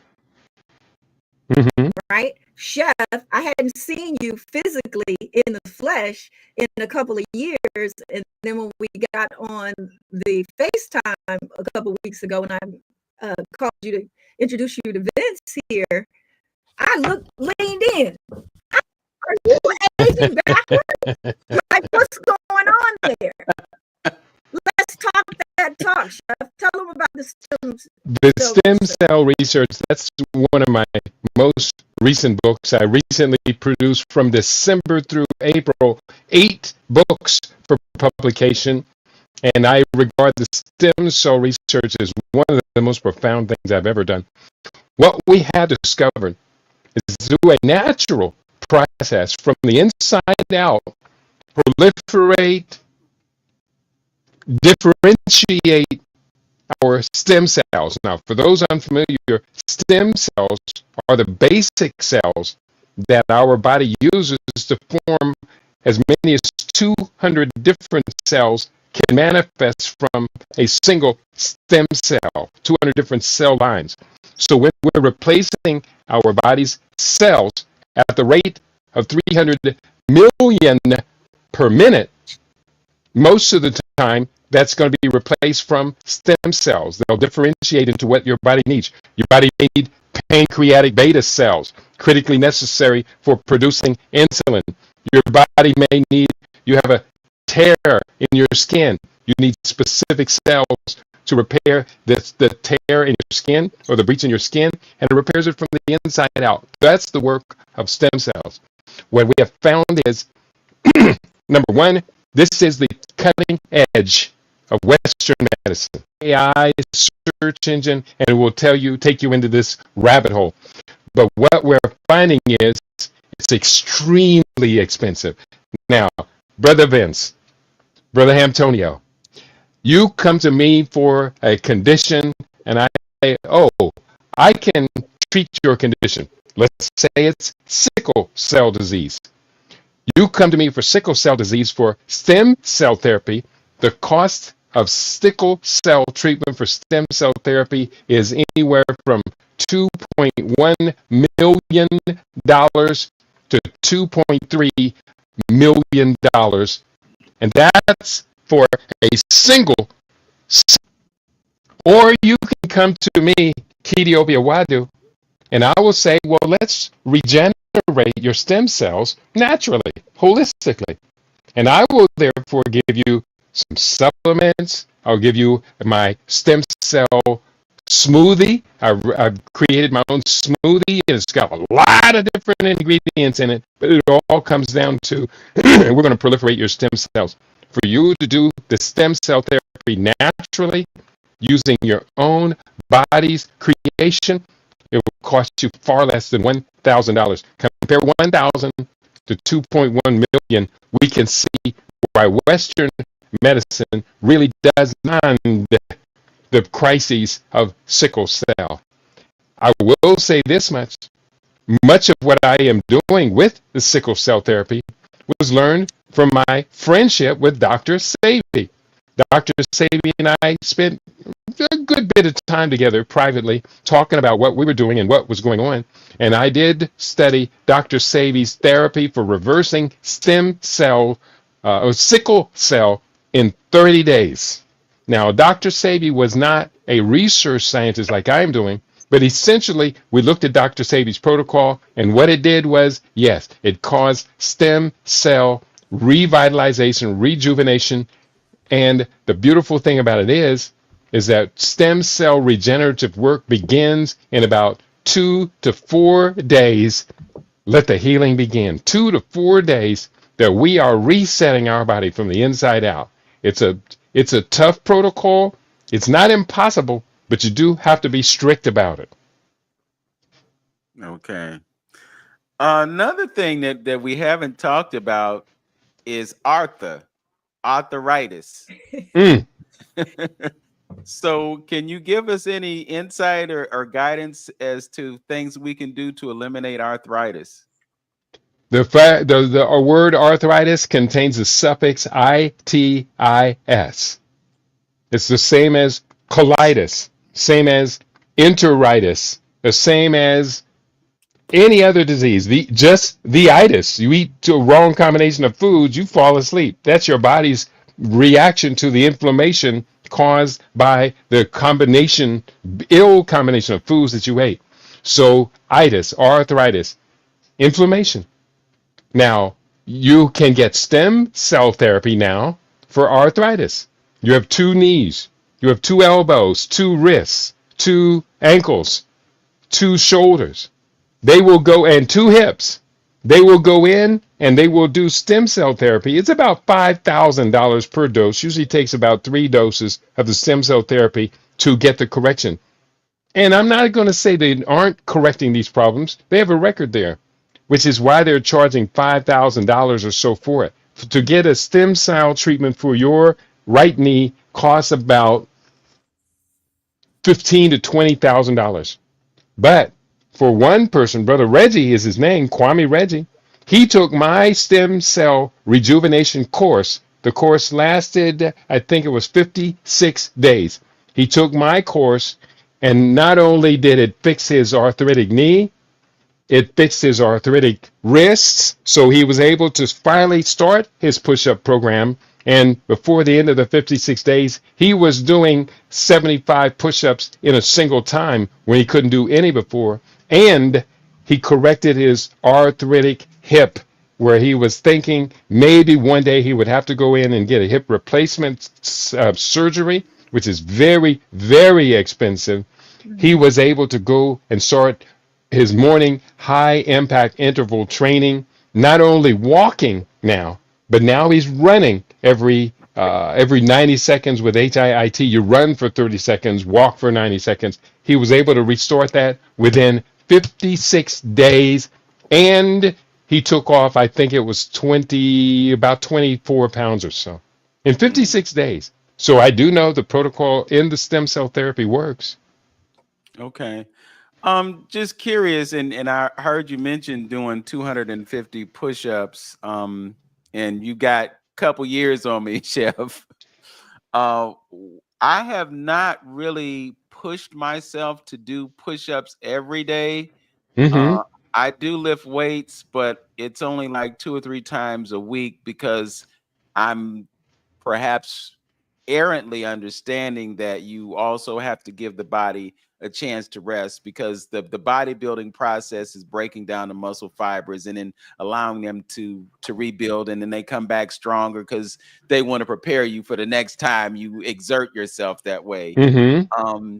So I guess perhaps what I'm hearing is that you can create a state in your body that allows you to push yourself on a daily basis and not necessarily require those those rest periods, even though rest is critical to the regrowth or the enhancement of the muscle. Yeah, that's a very good point that you make. And insofar as my push-up routine, I do it every day, and it's always kind of hard to get started. I have to have certain conditions to get it started. But once I do the first set, and usually that's going to be anywhere between 200 and 300, once I get a first set in, the second set then is easy because I'm only going to have to do a smaller amount then.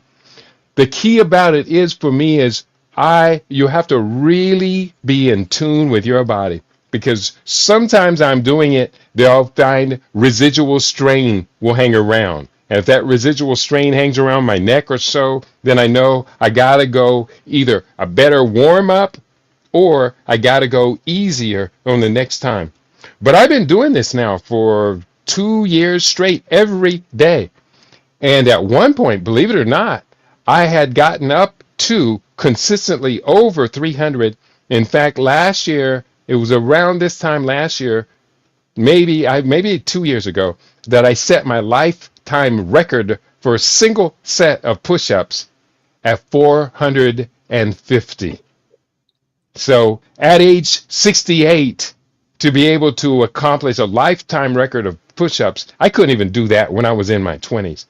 It's a routine. The main key about it is breath management. If you can manage to breathe consistently and don't break your concentration, just only concentrate on the breath management, the push-ups will just keep going and going and going. I'll never forget the first day I did 100 push-ups in a single set. Les Brown had told me, yeah, man, I used to do 100 push-ups. And so I had to show my Baba I could be what he wanted me to be. And little did I know that one day I would do 4.5 times that much. I never did that much again. In fact, I backed down because it was harder and harder for me to recover between push-up sets when I was above 400. Mm. Well, Chef, you have definitely inspired me to step up my game. I've been relying on dumbbells. I use dumbbells to do the flat press because some say that the flat bench press with the barbell is hard on your shoulders. So, Mm-hmm. but Yeah. I have adjustable dumbbells, and one of my adjustable dumbbells broke, so I have to get another set. So I went back to using the bar, and I noticed after I lifted a couple of sets, it's like, oh, okay, I'm really feeling this. But I Mm. think doing the push-ups might be the solution. So I'm gonna step up Yeah. my push-up game. What I find is that if our body works with gravity, it takes into account whatever your natural body mass index is. So if you and we're lighter weight, we're slim, I cannot push 400 pounds or whatever like someone who's much bigger than me. But what I can do is I can push my own weight against gravity.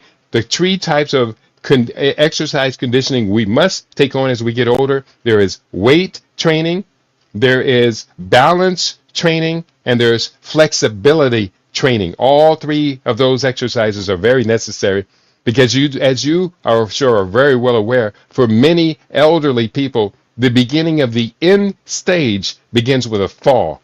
So we want to get that balance and flexibility training in. That's very, very important. And then the weight training stabilizes our muscle and bone density. Yes, yes. What was that third Well, one I again? gotta tell you, I we just have want to add gotten one thing. okay. Go ahead. Mm. I I would just want to add one thing before I have to cut out. I guess I'm backing up a little bit, and I just think it's necessary for me to reiterate this again when we was talking about got into the whole spirituality piece and dealing with who and what we are.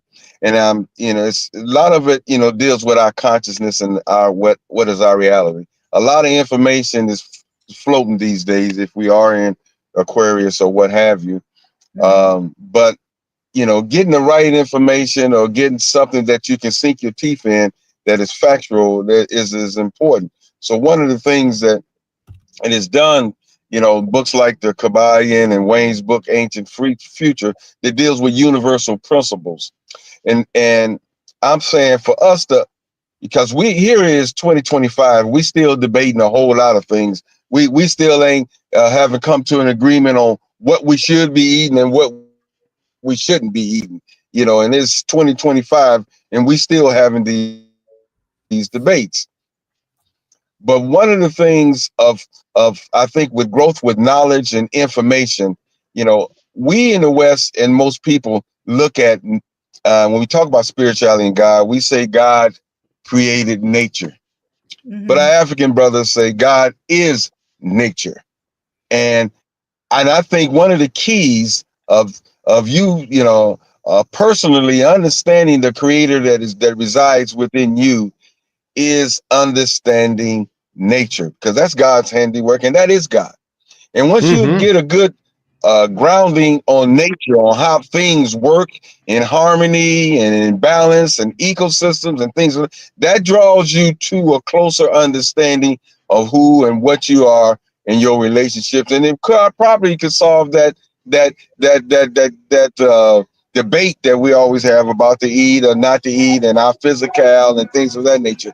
It will reveal all those things, like our good brother Chef broke down the whole differences in the animals and things of that nature. So with that kind of knowledge, it would bring you home to some understanding about what we should be doing. So what I would have to leave you with is understand and study nature, which is the study, and some would say the science, but it's nothing but the study of God. And that would bring so much information and understanding about this thing called life. All right. Ashe. Shay. So true. All right. Well, we're gonna give Brother Antonio the last word today. Chef, it has been an absolute joy to connect with you. I look forward to other conversations with you so that you can share this immense knowledge, because we just barely scratched the surface and we've That's been on true. for over 2 hours today. But it's so vital for us to know these things. And it's so vital for us to make that pivot to a much more natural lifestyle that will allow us to operate on an optimal level. We have to do that so that we can enjoy life. I mean, you can't be a grandparent and walk around the block, not be able to walk around the block with your grandchild. That would just be absolutely tragic, so we got to do what we can to live our best lives, and hopefully we're making a meaningful contribution to the lives of others as we share and spread this knowledge and information. So with that, I thank you for joining us, Mrs. Selena. We didn't get to disrupt her, but I think you probably brought some of those elements in, and I'll just say this: there's going to be another broadcast, and we're not on the radio, so I can push that out right now. You can listen to 95.9 FM WOVU at 11 o'clock on Monday morning, and you can hear the broadcast that we recorded just yesterday, actually. And you'll be able to hear that broadcast and get the full spectrum of the Disruptor platform and the Midwest Way platform, and all the other wonderful things that you're doing. And Miss Selena, Yeah. thank you so much. Yes, indeed. There, she got the merch. She Ain't no got the way like the merch. Midwest way. Yep. Thank you so much for introducing me to Chef Keidi. I had a great feeling about him, knowing that he has a pure heart and knowing that he has an expansive mind. So thank you for your knowledge and your wisdom, for bringing that to us today. And we look forward to connecting with you. And Brother Antonio, this brother knows Africa the way you know Africa. So Yes, sir. Yes. we're gonna have him on so we can talk about all things Africa Oh, as God. well. I'm sure it will resonate. One more time, Mm. if you haven't subscribed to our Yes, sir. channel, there's 16 or 14 people on right now. Don't forget to subscribe to our channels. I'm actually, Chef, I'm at 992 subscribers. So Awesome. Awesome. I'm, Congratulations. I'm 8 away from the promised land, so to speak. Well, and But then that's just the first threshold. Let's hope it just keeps expanding. I had a YouTube page that had built up to over, it was approaching 2,000 Wow. subscribers, and then YouTube canceled me over dialogues related to COVID. They call them misinformation. Now we have 3 years and we've confirmed everything that we were saying that they did cancel us for, but I lost over 2,000 of my videos there. We'll rebuild it better and Yeah. stronger. Yeah. Yep. And the real irony is that it wasn't misinformation, it was Yeah. truth. Yeah. It was too far ahead of its time. Yes, indeed. Yes, indeed. Yeah, okay. All right. Well, again, thank you so much. Look forward to the next conversation. And until then, as always, know yourself, love yourself, be yourself, and make today your absolute best day, everyone. Peace, you all. Peace. Peace.